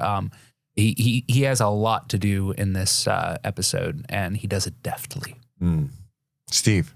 Excellent choice. I'm actually going to give it to Jen Tulloch, who plays Devon. Oh, great. Yeah, shout out to her, man. Just the scene between her and Mark is great, but then also when Eleanor's missing and they're frantically looking, and specifically there's a moment when she realizes that her car is gone, and the way she just kind of screams that it hits me. Like it makes me real, like I almost want to cry when she's just the way her voice registers. But I think she's very underrated in the show, and I hope in season 2 we get to see more Dylan because she's great. She's awesome. So she's getting my Waffle Party this week. Love it. I really, really wanted to give it to John Turturro again. I have him written down, but I don't think I've ever given it to Adam Scott. And I love that you gave the Waffle Party to Devon there. But yeah, I'm going to give it to Adam Scott as well. I mean, this is his show, and I've danced around how good he is the entire coverage of this season. And he does have a lot to do, Andy, in this episode, even though I do specifically love John Turturro's performance yet again. I'm going to give it to Adam Scott as well. And now it's time for our Severance Season 1 mailbag. But first, right before we get to that, let's take a short break to hear from one of our sponsors. Helly Hello, Stream Fiends, and a frosty welcome to the month of January. It's the start of a brand new year, and as we all set our resolutions and snuggle up to beat the chill, we want to take a moment to warm up our hearts by thanking the stars of our show, you, the listeners. Specifically, we want to give a super shout out to our super patrons who keep the heat on over here at the studio, and I much appreciate that because it's cold over here right now. So let's raise a hot cup of cocoa to our January heroes. Aubrey Carell, Daniel Pack, Nice Guy Eddie, Tulloon, Albus Stinkpot, Maddlestat, Susie Callahan, Anthony Corona, Jim X, Lady Trashley, Milady, Sean Myers, Just Liz Calabria, Mike from New Hampshire, Brett X, E. Scramo, Lil Tickler, Svento7, Jay Scramo, Bloff Pum, AK Ashley Ray, Adam Busby, Big Butthorn, Jer Ladanowicz, Kaylee Sampson, Rabbit Dog in a Barbie Car, Elbander, Charlie Friday, Alexis Adler, Peaches, Emmy, Haley B, Joe Velez, Stanton Valentino, Trisha Bueller, Sun Loving Mortal, Suzanne Road, Jadinklage Morgoon, Kloop, Kalisha Reeves, Paula Garcia, Brenda, Aaron Armstrong, Kevin Strother, Ashley Powers, Thrift Creeper, Casey McCain, and of course, Enza. But again, thank you to all our supporters. Thank you for being our Winter Wonderland warriors. Your support makes every episode a snow-top peak we're thrilled to conquer. But enough cheese. Let's get back to the episode. And we're back. Many of you wrote in or messaged us privately. We're going to include as many questions and theories and concerns about Severance as we possibly can. But in the interest of time, we had to pick, a lot of the emails address the same thing, or, we want to give the best listening experience. So if we don't read your email or your message, please don't be offended. We love when you reach out to us, but we've got everything planned out and ready to go. Let's get through them as quickly as we can. Mm-hmm. Steve, do you want us to alternate, or how do you want to do the structure of this? Sure, whatever works best for us. Yeah. Mailbagging. I'm okay with alternating. I'll start out. Our first email comes in from Alexis Adler from DC. She did get permission to use full name and location. Well, I hope so. She gave us Waffle Party drinks earlier. We already name dropped her. I thought you said she gave us Waffle Party. I was like, I wasn't there. It's fucking bullshit. First off, thank you guys so much for covering my favorite show. Also, loved having you guys feature my Waffle Party recipient cocktail on the pod and the modified versions. Well, maybe not Kit's maple syrup root beer. It was ginger ale. Gingy. I think it would have meshed better with root beer. I wasn't going to write in anything for the mailbag episode because I think I've exhausted all my theories in the Discord. But then again, why not join in the camaraderie? Ooh, short for camera. I'll keep it short with two questions. Number one, why do you think Miss Cobell is so invested in proving that reintegration is possible to the board? Are we going to hit them one at a time? Yeah. Ooh, okay. Andy? Oh, man. I think that she, like Irving, like Mark, like almost everybody that works for Lumon, thinks that there's something more going on. And I think that she, like all middle management, thinks higher of herself than she actually is in the company. And so I think that she's kind of out to prove something to herself more than it is to other people. Mm-hmm. You know what I mean? Yeah. I don't know. She's a fucking wild card, man. It's hard to know what her intentions are, but absolutely. Yeah, I think she has sort of her own vendetta. She's obviously a huge believer, follower of Kier, but I think her beliefs have her at odds with the company that Kier runs, Lumon. So maybe she's like, these are fake, phony believers, and I'm the real one, and I know what's right and what's wrong. If you want to go super in depth as to a possible reason why she's so invested in proving that reintegration is possible, there are a lot of theories that involve her mother. Maybe her mother was severed at one point, or her mother's memory is in a chip somewhere, and that's why she's trying to prove it. I don't know. I think it's just more like what you kind of said. I'm right. They don't know what they're doing. I'm Cobell. I agree. You mean because of the breathing tube and stuff? Yeah. Yeah. Yeah. There's some sort of motivation with her mom related to Lumon, but I don't know exactly what it is. I agree, though. I think it's primarily just her ego, and she has egg on her face if reintegration is not possible, because she has repeatedly said that that's what's going on with Kilmer. Mm-hmm. And so if she can prove that, it means that she's not only right, but up on stuff that even they don't know about, and it makes her look better to the board. Like, I'm even more Kier than you. I'm doing good stuff. I'm trying to save this company from itself, and you guys aren't listening to me. Right. Number 2, why do you think Irving's outie had a map with names and addresses of Lumon coworkers like Burt? Okay, love you guys. Bye. Bye. Ooh. I think I just assumed it meant that he was kind of, especially in conjunction with his pseudo memory of the dark elevator that he's painting frequently, that he's getting kind of, he's cracking through the facade of the Severance, and he's interested, and he does assume that there's some kind of nefarious things going on there. He's like PD, like Marquez nowadays, interested in finding out what it is, shutting them down.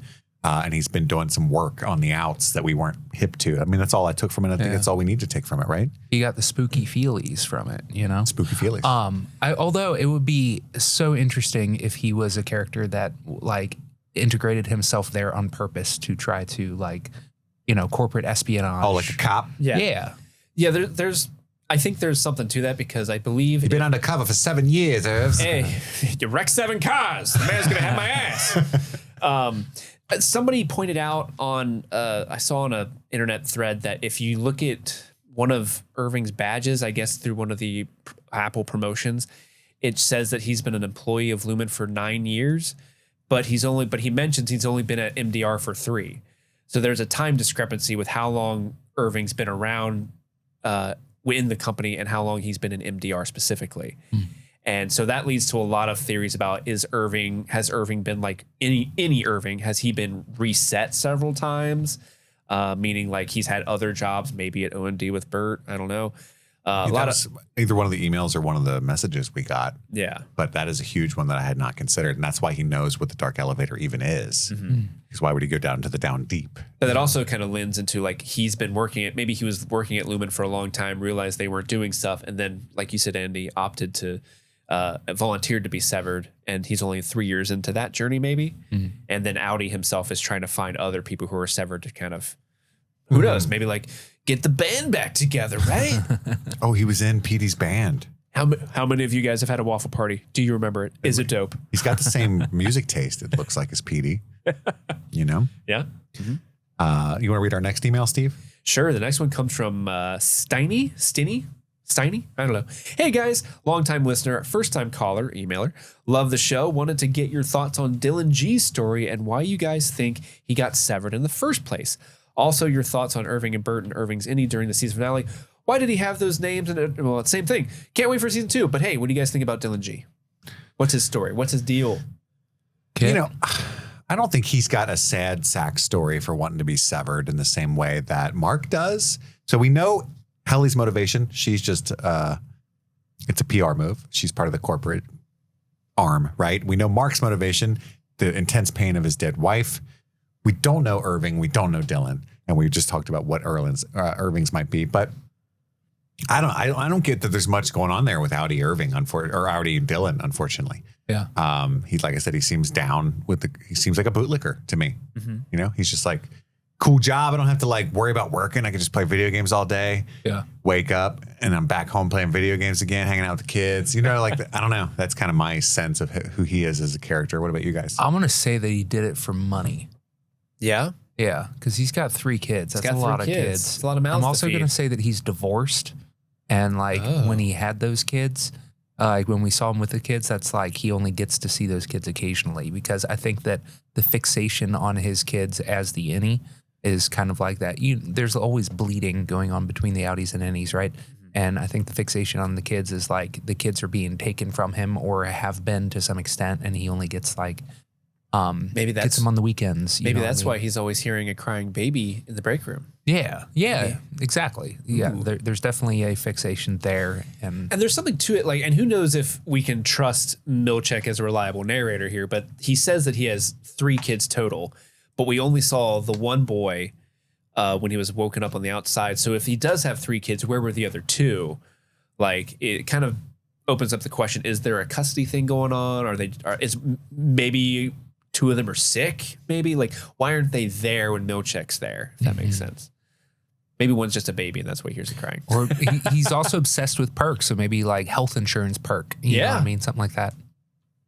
I like that. That's good. Even his outie loves perks. Yeah. He could just be addicted to Percocets, and that's kind of how that's fleeting Loves through to his innie.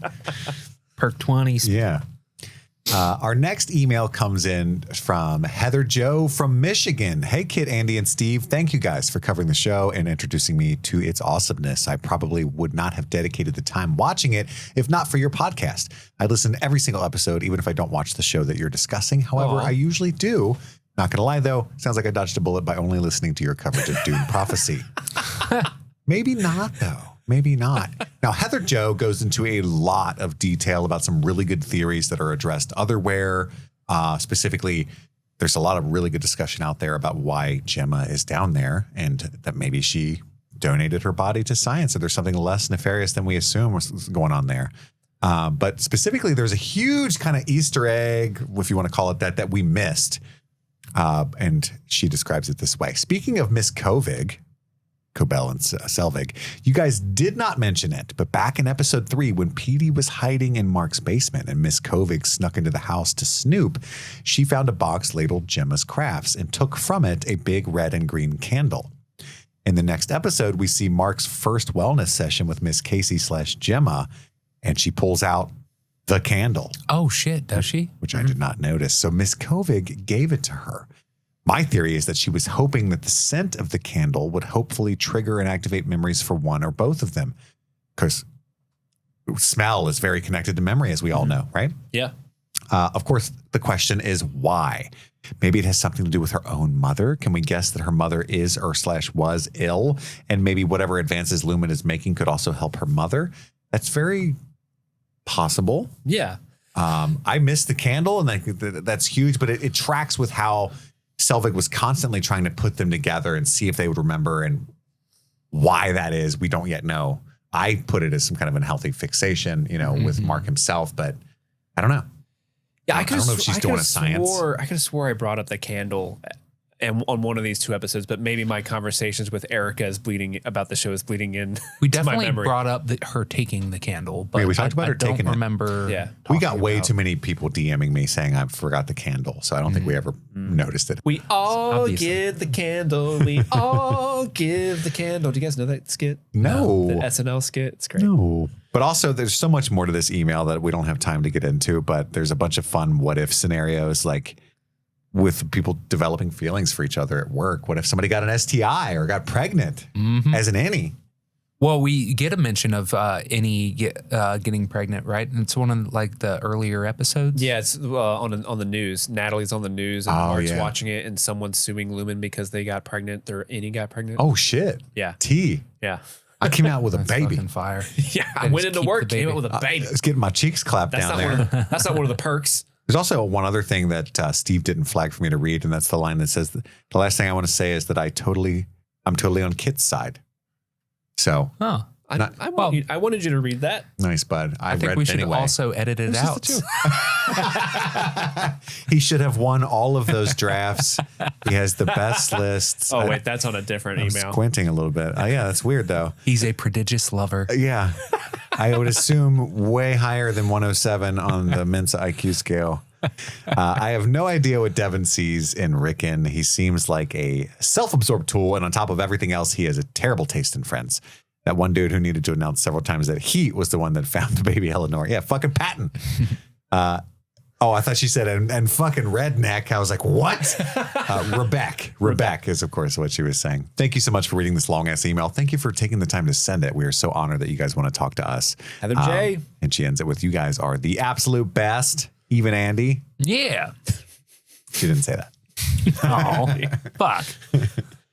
Steve, you want to read Hannah W? Yeah, Hannah W writes, hey y'all, something from Severance that I find super interesting but haven't seen any commentary on is how they make a point of showing Irving drinking coffee while he's at home as his outie. I think he might be doing this on purpose, trying to make himself tired during the workday, potentially to cause memory bleed of some sort. We know he somehow has a memory of the elevator going to the testing floor, and I wonder if it came to him in a nightmare or something. He also appears to be out to get Lumon, and maybe this is his super smart idea for trying to get more information from his innie. I am absolutely fascinated by this concept that while the memories are separated, it is still one brain, and by depriving it of sleep, it is bound to malfunction regardless of what mode he is in. And I love the idea of the show exploring this further. Thank you guys so much for introducing me to this show. It's so damn good, and I can't wait for season 2. Love listening to you guys talk about it. That's a great thought I had never considered. Thank you, Hannah. I think I mentioned the coffee at one point where I was just like, oh, that's why he's so drowsy, because he's fucking drinking a bunch of coffee, staying up painting, rocking out, you know? But the idea that he's doing that intentionally is super interesting. Like, I never got the impression he was actually tired. I keep saying that. You know, it's like from Milcheck and Mark's point of view, they look at Irving and he's zoned out. Oh, fuck it. Wake up, dude. But when we see Irving's point of view, he's watching black ooze leak from the walls going, ah! So I was like, I don't think he's actually tired, guys, is what I keep saying. You said that the previous episode, but I mentioned that like they show him sort of like his eyes drooping in the first shot. And then the first POV we see is his screen.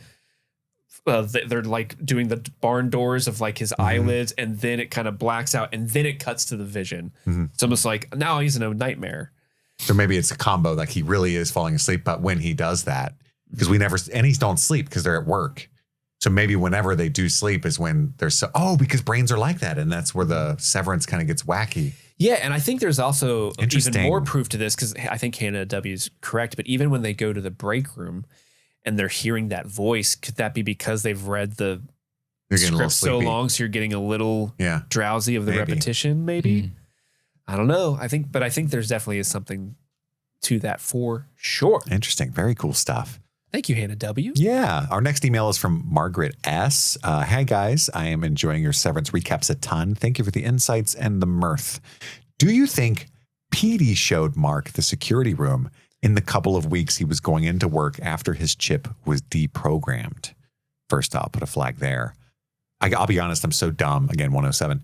I don't remember or think I put together that he kept going to Lumon after he was I didn't put that together. Reintegrated. I think but of course he did, because that's when he was mapping and stuff probably. Yeah, the implication is the last 2 weeks that Petey was at Lumon, he was mapping, and he had already done the severed procedure. Or integration, the reintegration procedure. That's why he has those specific memories bleeding together of him making the map, is because integration has happened at that point. And I think that's what they're trying to communicate in that message. And at one point, Mark tells everybody that Petey showed him where the security office was. And so a lot of people were sort of theorizing that that's what happened during that time. Because Petey knew he was going to be leaving soon because he's reintegrated. So he's trying to show Mark like, hey, there's a security office. If you ever need to know about some things, that's where you go, my guy, Nux. I did not put that together. Yeah, that's very possible. I like that. Also, could you reflect on what the waffle party looks like for a woman? 3 men and a woman? Or maybe a pedicure and a massage, just saying. Anywho's all best, Margaret S. From Montana.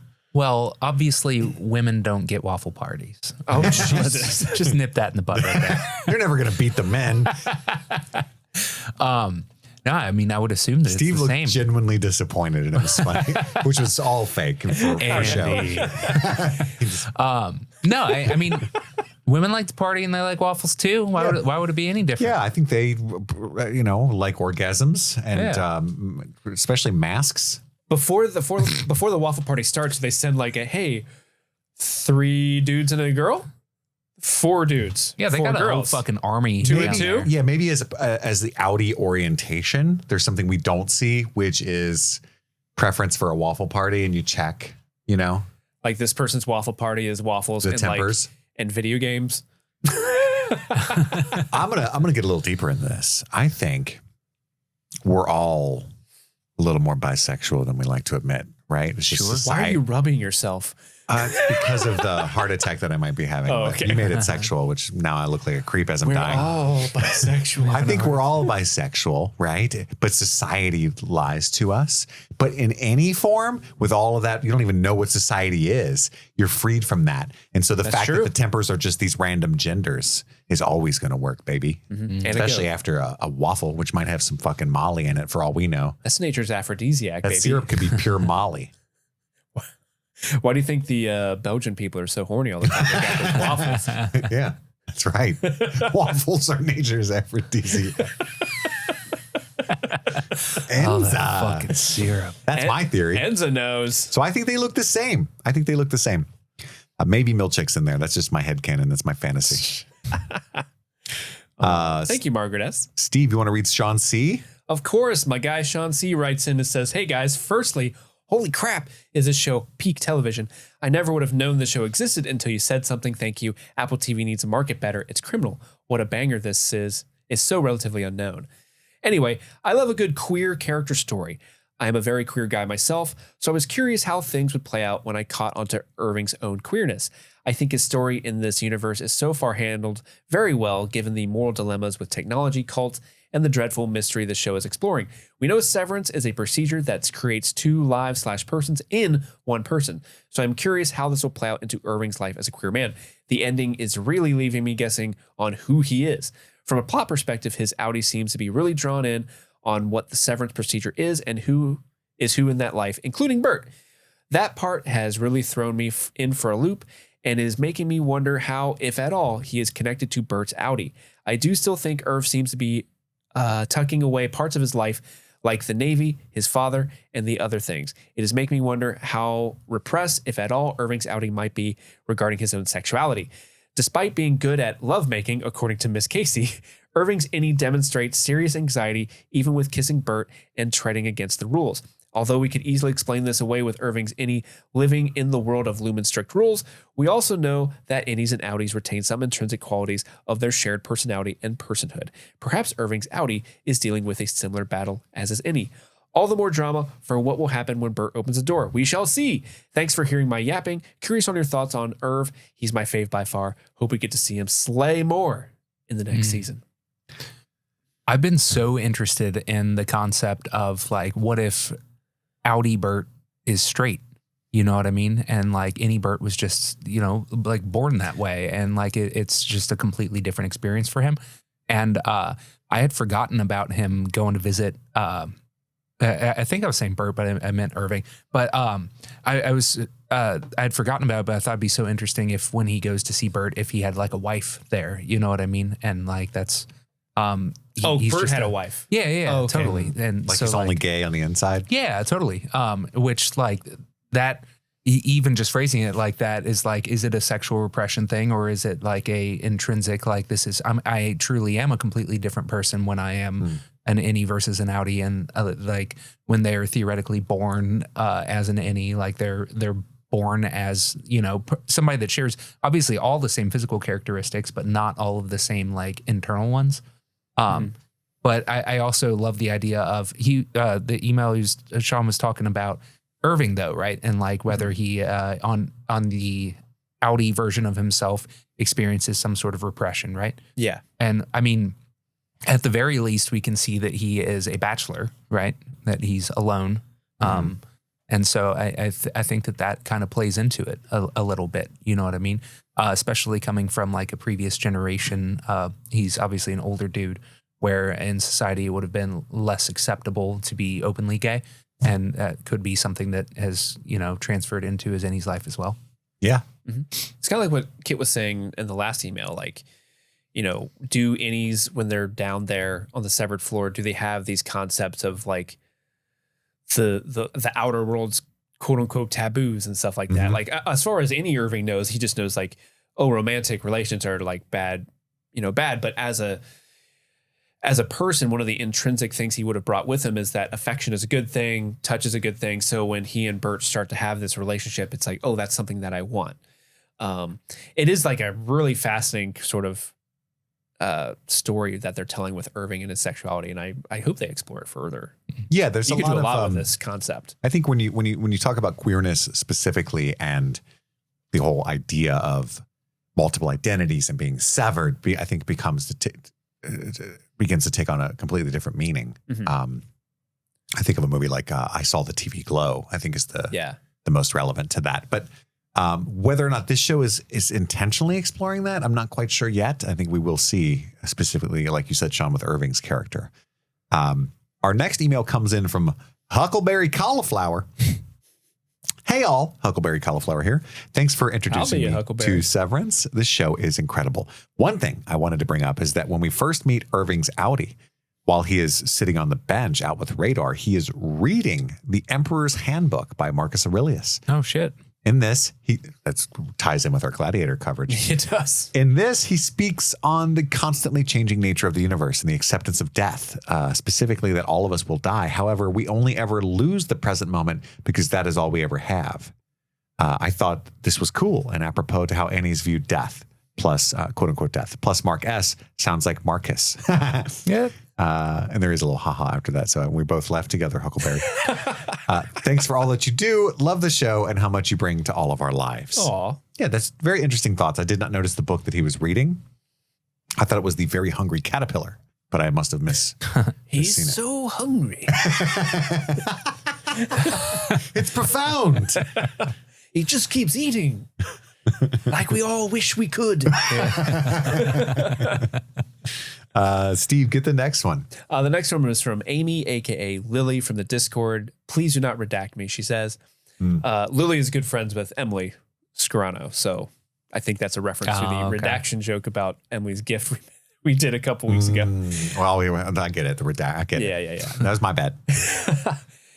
Amy writes, "Hey boys, I'm loving the show and the coverage. I ended up getting a free trial for Apple Plus just so I could binge it while I was sick from a sinus infection. I know you wanted to hear our thoughts about the Gemma reveal, but since I was on death's door, it was pretty much just, oh shit. Oh, shit. I do, however, agree that twist was unexpected and set up brilliantly. I'm curious to learn more about these characters and their motives, especially Cobell and Milcheck. There's so many good theories floating around the Discord about clones and Gemma, but my biggest question, I think, for the show is, where the fuck is security? How do they not immediately have Grainer replaced after he is killed? I've seen more security at a Costco's hot dog line, and yet Dylan was able to run away from the Waffle Party dance orgy without so much as a hall pass after taste testing Milcheck's bicep. Mm-hmm. With this Severance floor being so top secret with the work they do and them not wanting to allow other departments to fraternize, it just seems odd. And after Cobell is fired, poor Milcheck is stuck doing the work of 3 people. We've all been there, brother, because apparently their hiring department needs to put together new Indeed ads for these positions. Do you think the Severed floor being so comically and competently ran is just part of the humor of the show, or is there a deeper, maybe more sinister reason for it? Would love to hear your thoughts, and I can't wait for y'all for all the awesome coverage to come this year. I was ready to fight to the death for Firefly. Love you guys. Well, personally, I think it's a combination of multiple things for me, at least how I get past it. I think that whatever's going on down there is something that's at the heart of the mystery of this show that we don't know yet. And it is probably going to be bad. And it is definitely secret, even from most of the people that work at Lumon, but definitely from society and the laws and stuff like that. So they can't let too many people know whatever's going on down there. Specifically Milcheck, Grainer, and Cobell, we assume, are all pretty much on the up and up. I thought it was interesting and kind of put holes in my theory that they just fired Cobell. Because I would think at the level of what I think is going on down there, they would have to kill her. You know what I mean? Right. In order to let her just go. Yeah. Especially, so that was interesting to me. So there's that. They can't let too many people know what's going on down there. But also, it doesn't take many people to keep control of those guys, because as soon as they leave the building, they become people who don't know anything. So I think maybe it's an over-reliance, just an overload of faith that they have in their tech and the security measures that they have taken, maybe is part of that as well. The fact that they just let them wander around and stuff. They've done all that propaganda, making the departments fear each other. So it's maybe just some arrogance, right? Yeah. Mixed in with that as well. And then also the third thing is just a tiny bit of willing suspension of disbelief kind of thing. You know what I mean? If you do too much stuff, then there isn't a show. So I don't know. It's a combination of those 3 things is the way I look at it. What do you guys think? Well, they also, all the higher ups are unsevered people, you know? And so like you have to be, what I would assume is like a lifer, like a true believer type person to be trusted to go down there. And that's not just anybody.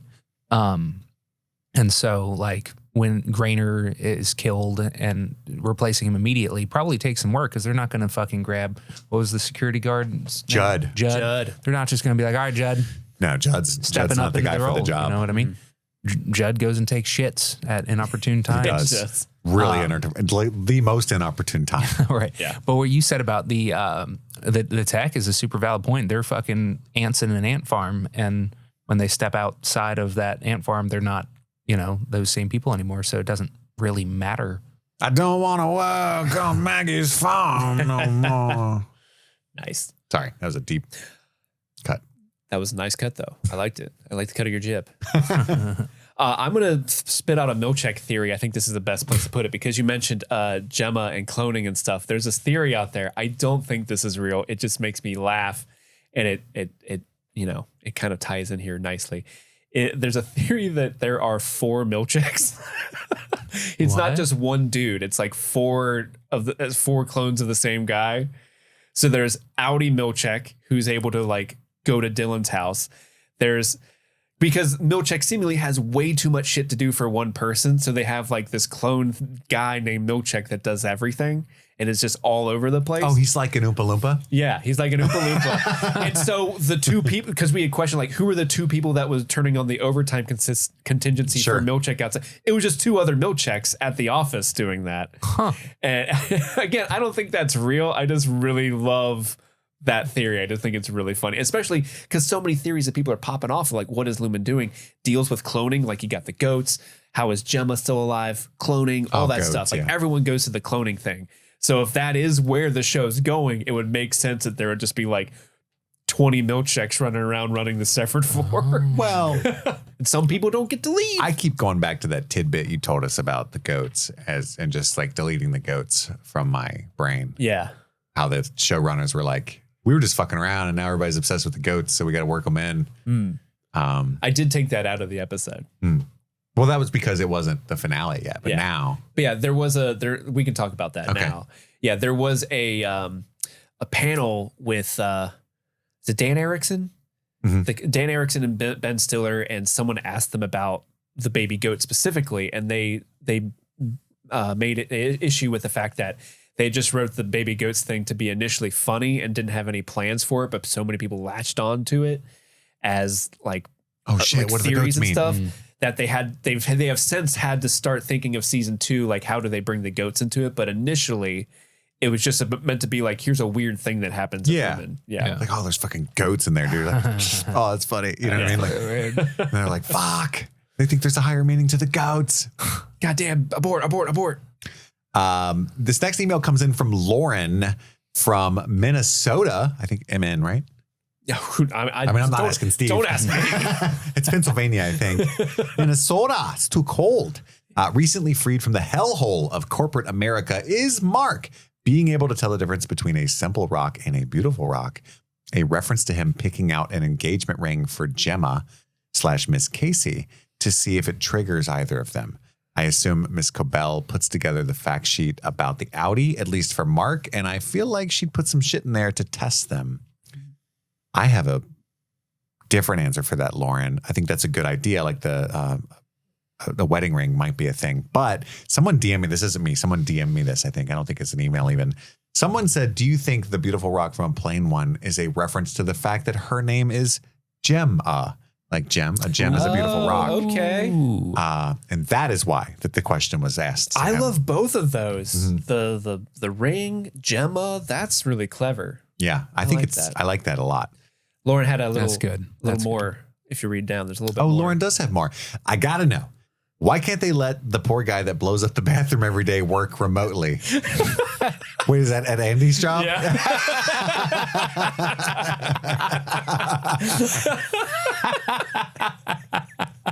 And he's got people caring about this poor individual. Yeah, they're all nicer, like, poor guy. Yeah, I mean, I feel bad medically. for him too. Yeah, absolutely. In the moment, though, it's still hard to deal with. But why can't we let him work remotely, Andy? I think he does half the time. But man, Andy, why don't you let this poor guy work remotely, you monster? Andy wishes he did. I don't know. Yeah, seriously. He's powerless, guys. Steve, next email. This next one comes from Richa. Hi guys, my name is Richa, pronounced like the word rich with an at the end. Feel free to use my name if you want. I've been listening since Stranger Things Season 1 and recently joined the Discord. What a lovely community you've got there. I love listening every week and have gotten a lot of comfort and joy out of your content over the last few years. So thank you for what you do. Thank you, Richa. Thank you. I've been watching Severance for the first time along with the pod, and I wanted to share my partner's reaction to the Miss Casey reveal in episode 7. My partner and I had both, in watching previous episodes, commented at length about how gorgeous Miss Casey, Dickon Lachman, I can't pronounce her name. It's Dyken, but I don't know for sure. Dyckon Lachman. Altered Carbon. We've been talking about how gorgeous she is in a very Kit-esque manner. Oh, that means not respectfully. Of course, we were profoundly impressed by how the reveal hit. Like, both of us let out an audible gasp and did some intense clutching. Once the episode ended, I looked at my partner and said, quote, that was some solid writing and setup, and they did a really impactful job. But what keeps running through my head is like, nice work, Mark. You had a baddie. No wonder he's so sad. Yeah, for real. Fuck. And then my partner and I broed out for a moment and shared a lot of DMs before passing out because it was late. But impact / surprise wise, I don't remember a show reveal hitting me like that in a long time. I'm happy this is my first time watching because having to wait 3 years for season 2 sounds like torture. And I'm happy to be watching it with you 3 in spirit. Anyway, I'm excited to keep listening and watching, and I hope you guys are keeping warm in the snow. Sending my warm hugs, toasty vibes, and a lot of love from the East Coast. Thank you so much, Richa, for sharing those reactions. And yes, she is a baddie. That's a very beautiful woman. Damn. Adam Scott, no slouch in the baddie department. No. Adam can get it. Mm-hmm. He's got all those abs. Isn't that a carb in 7 years? No. Ben Wyatt can get it. This next email comes in from John J. Hi, guys. Hammerschmidt? I was going to do that, and I was like, is that disrespectful? And then Steve was like, fuck it. I'm doing it. I love your work. It is important and mysterious. My question, which is to say in the context of the show, not at all. My question is, do you have any theories or headcanon as to why Irving chose to join Lumon and get severed? I assume Dylan did it as he wanted to concentrate on his family and muscle shows. John's from Ireland. Oh, read it again. You got to do it in the Irish accent now. Love your work. Tis important and mysterious. I'm not doing it. P.S. I'm rewatching Parks and Rec. Do you guys like Parks and Rec? That's awesome. In the gym. So I get 3 different versions of Adam Scott in my life. Yeah, that's true. We should all be so lucky. Hard. We should all be so lucky. But we had that question earlier, right? Like why Irving potentially chose to be severed. Yeah. He's a cop. That's what we think. He's a cop. Basically. Mm-hmm. He's a Navy cop. What's that called? Like Narc. JAG? A narc. Anyway. Steve, next one. Ooh, that's a doozy. So Morgan writes in. This next one's from Morgan. I'm going to read the first bit from Morgan, but then they wrote a ton of stuff. But I'm only going to focus in on one thing. But let me start with what they start off with. Hi, Kit, Andy, and Steve. First off, I want to say how much I love streaming things. My friend Abby from The Last of Us Wrap Up showed me your podcast, and I've been listening since season 4 of Stranger Things. I love your Stranger Things, Yellow Jackets, Last of Us, and Fallout coverage. I'm recently gone from a Spotify listener to a Patreon subscriber for your Arcane and Midnight Mass coverage. We got him. Nice. We got one. And what was that? The 20 seconds we said? Mm-hmm. Arcane coming out soon. Mm-hmm. Get in line. Before I hop into my question, thoughts, theories, don't leave your lines. You can still get subscribed if you stay in line. Before they get into the theories, I want to bring up the Lexington letter. Have you read it yet? It's on Apple Books for free and gives us a lot of interesting information about another severed employee story in Topeka, Kansas, along with a copy of the MDR orientation booklet.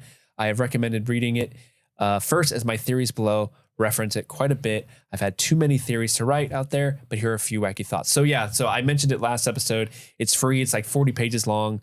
It's really, really good.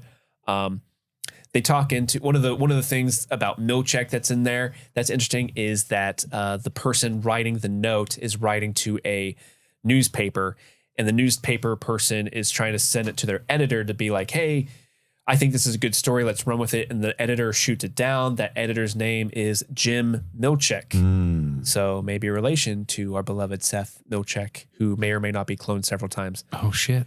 But specifically, we're going to talk about the board. Who is the board?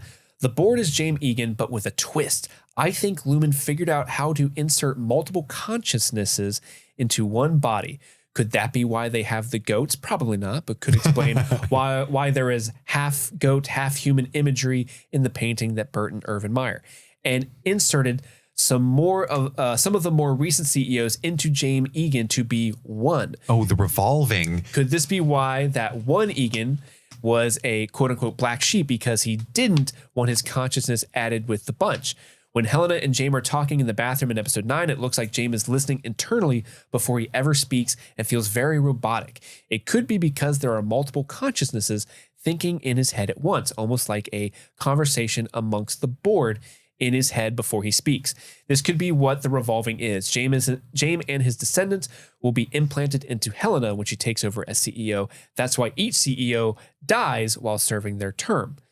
This email is already long, so I'll hold on to my thoughts for now. I'm so excited. The new season is coming out, and I want to hear your thoughts. Got to go. Can't get this finger trap off. I wanted you to read that part off. That's a great insight into what the revolving could be, because you think about what revolving means. It's like a different CEO taking over or switching to it. You know, I love that idea that the board is just one person, like a hive mind. That's neat. Or that they're like passing the consciousness of Kier into them. That it's not a hive mind, but that it's, like Kier, the passing of their living body onto the grandfather, or, Yeah. I love that idea that Kier himself is still conscious somehow in James.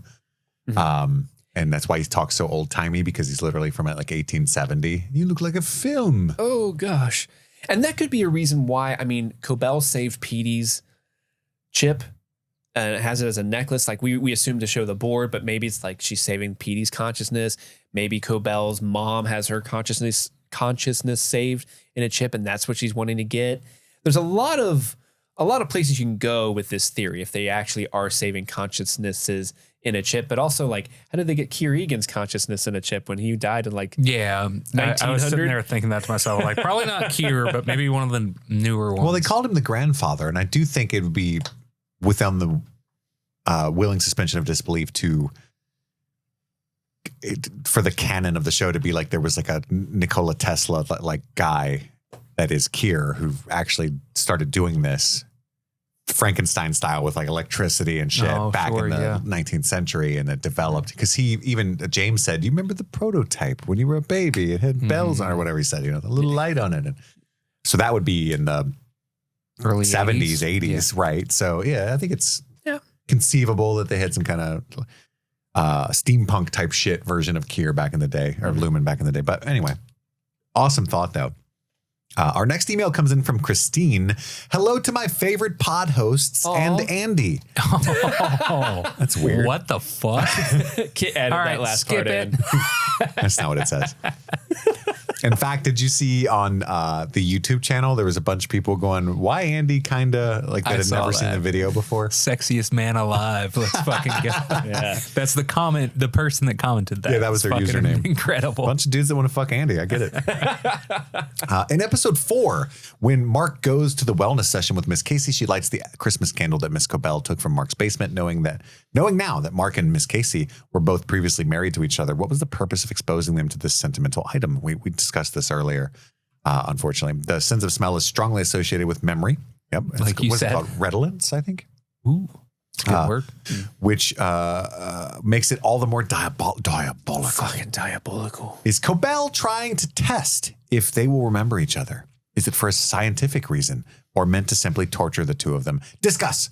Sincerely, a super fan of both the Bobby and Marty B's. Are you touched? God, I was strong then. Again, I do think I don't see science in Miss Cobell, and I could be way off on that, but I think she is touched, as Bobby B implied. She's got some trauma there with her mother. Parts of the emails that we did not read is like there's some feeding tube stuff, maybe with the breathing tube that we thought we saw with there. So I do think there's a lot more to be revealed with her mother, and maybe she is trying to do a science and try to like help her own family or her own situation in some way by doing this. But I also think it's just like a dread fascination.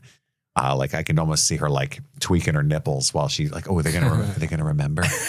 Oh, it'd be so interesting. Like if her mother stole. And then the fire hose comes out. It'd be so interesting if her mother was still alive and in like the severed floor thing, and she's like, "Is mommy gonna remember me when they turn her back on?" Kind of thing. That could be super fucking interesting. But I think it's a little bit of both. I think that she's the type of scientist that doesn't have a lot of the smarts, but has enough to be dangerous. She's a 107. You know what I mean? You know, like I think that she obviously has some kind of fixation with Mark, but there has to be more to it than just that. And so it's a little bit of science and a little bit of, you know, just kind of wondering what's going to happen. Yeah, that's all science is if you think about it. Yeah. I wonder what's going to happen. That's all science is, baby. Just curious. Steve? That's me. Next email? This next email comes in from John. You know nothing. You know nothing, John. John has a lot of theories here. He spits out in quick succession. I think Lumon has big plans for the ultra rich. Big plans. Perhaps as a way to live forever and transfer your brain into a new shell or something. Ooh, altered carbon style. I think everything that happens inside the workplace is testing for something bigger when they feel emotions by sorting numbers that may just be psychological testing. So they know that certain patterns trigger certain emotions so they can refine the severance project or process. He continues, Gemma could actually be dead or in a coma, and Miss Casey could be the test subject trialing this live forever option. Miss Cobell's mom could have been an early attempt at this that failed, or it could be she wishes they attempted it on her. But this could explain her obsession with Mark and his interactions with Miss Casey. The goods could also be some kind of test subjects. Lastly, a side thought I just had, this could also be an attempt to make a perfect soldier. Imagine someone at war with no memory of real life or history, just that what they were told by their sergeant. That's scary. But yeah, there you go.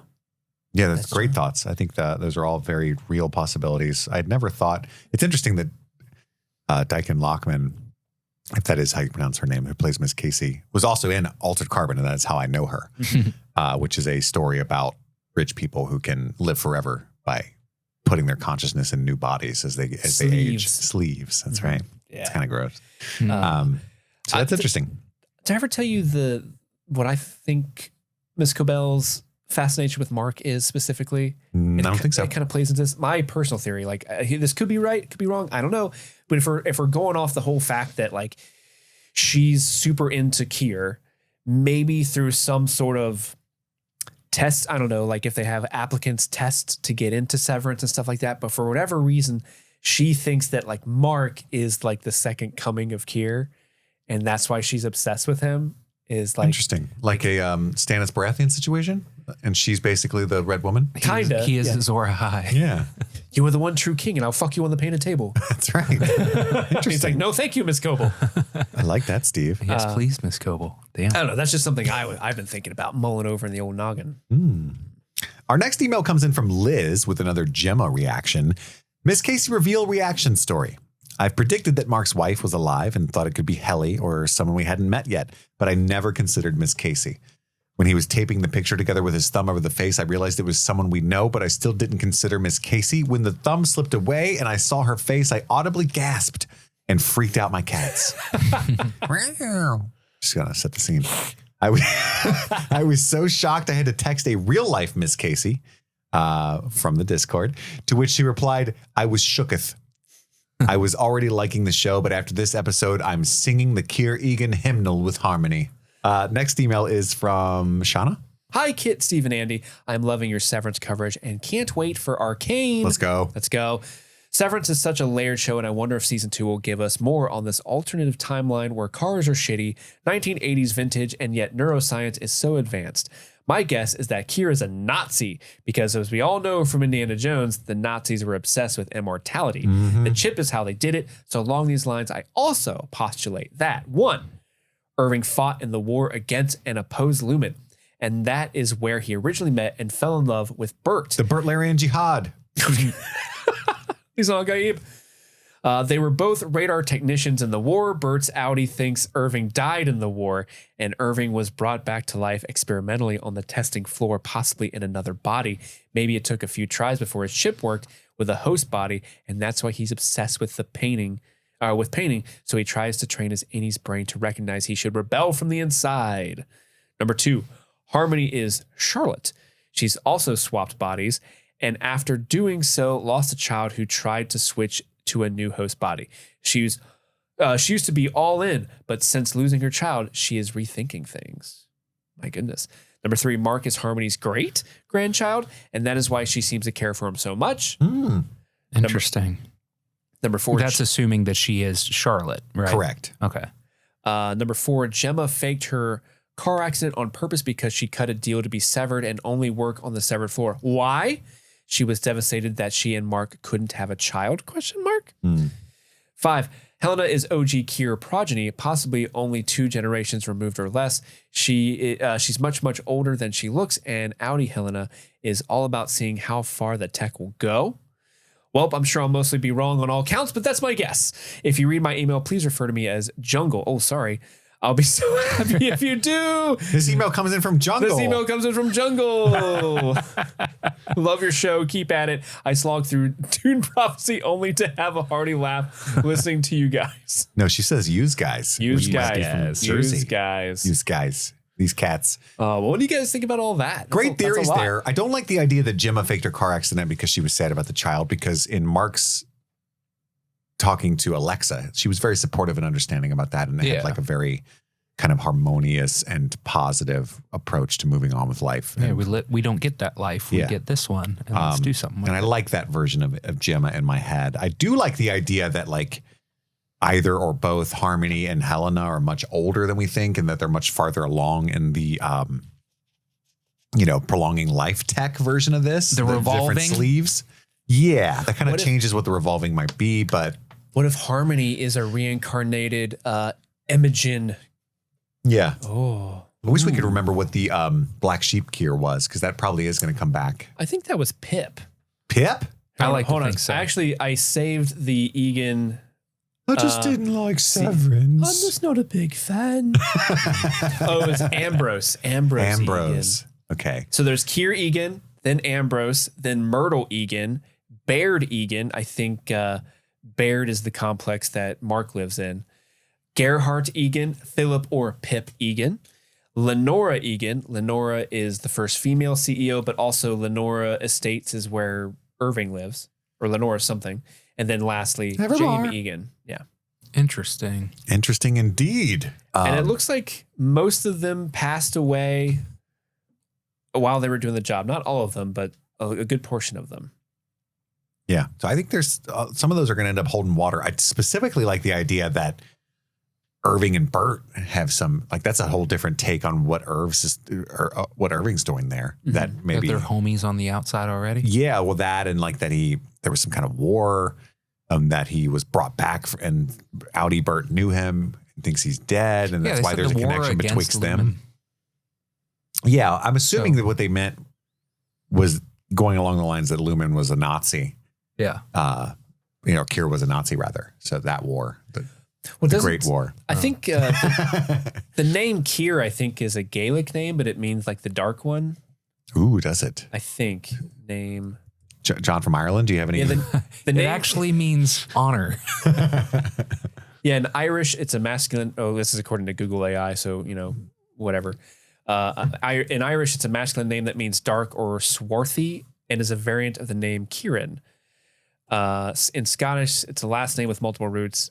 Yeah. Yada. British stuff. Swarthy means dark skinned. In Britain, it means cookie. We have many words for cookie. Chris? Sorry, my left pectoral keeps spiking in pain, and I keep thinking I'm going to die. That's why I like zone out. I'm like, here it is. Bye, guys. It's coming. Now leave that in. I want them to know how fucking unwell I am. Sure. Yeah. I do this anyway for you guys. For you. Thank you so much, sincerely, to everybody who wrote in. We did not get to them all, and we didn't get to read all of the ones that we read. It was so thoughtful and opened our eyes to enjoying the show on an even deeper level. I love how many the theories and the lore goes way, because again, I'm not a lore guy. I'm more of a data guy. Unfortunately for you. And so I think that a lot of those theories were me like hearing those for the first time. And it was really fun for me. I can't believe how deep this rabbit hole might go, because some of you got to be right. So thank you so much to everybody who wrote into streamingthingspod@gmail.com. Again, patreon.com/streamingthings is where you're going to get the arcane, the midnight mass, all that stuff. We've got Iron Giant coming later this week.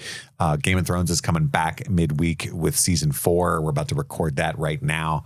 And at the end of this week, we get Severance season 2. Finally, thank you for tuning in with us. We've got to go return some videotapes, though. That's all the time we've got for right now. My name is Kit. I'm Andy. And I'm Steve. And this was Streaming Things, streaming Severance. Happy streaming.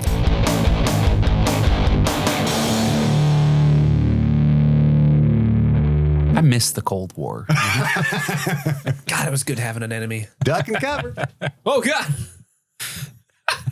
What are the odds of it doing that at that moment? Duck and cover. Oh, you said, quit saying it. Don't say the word.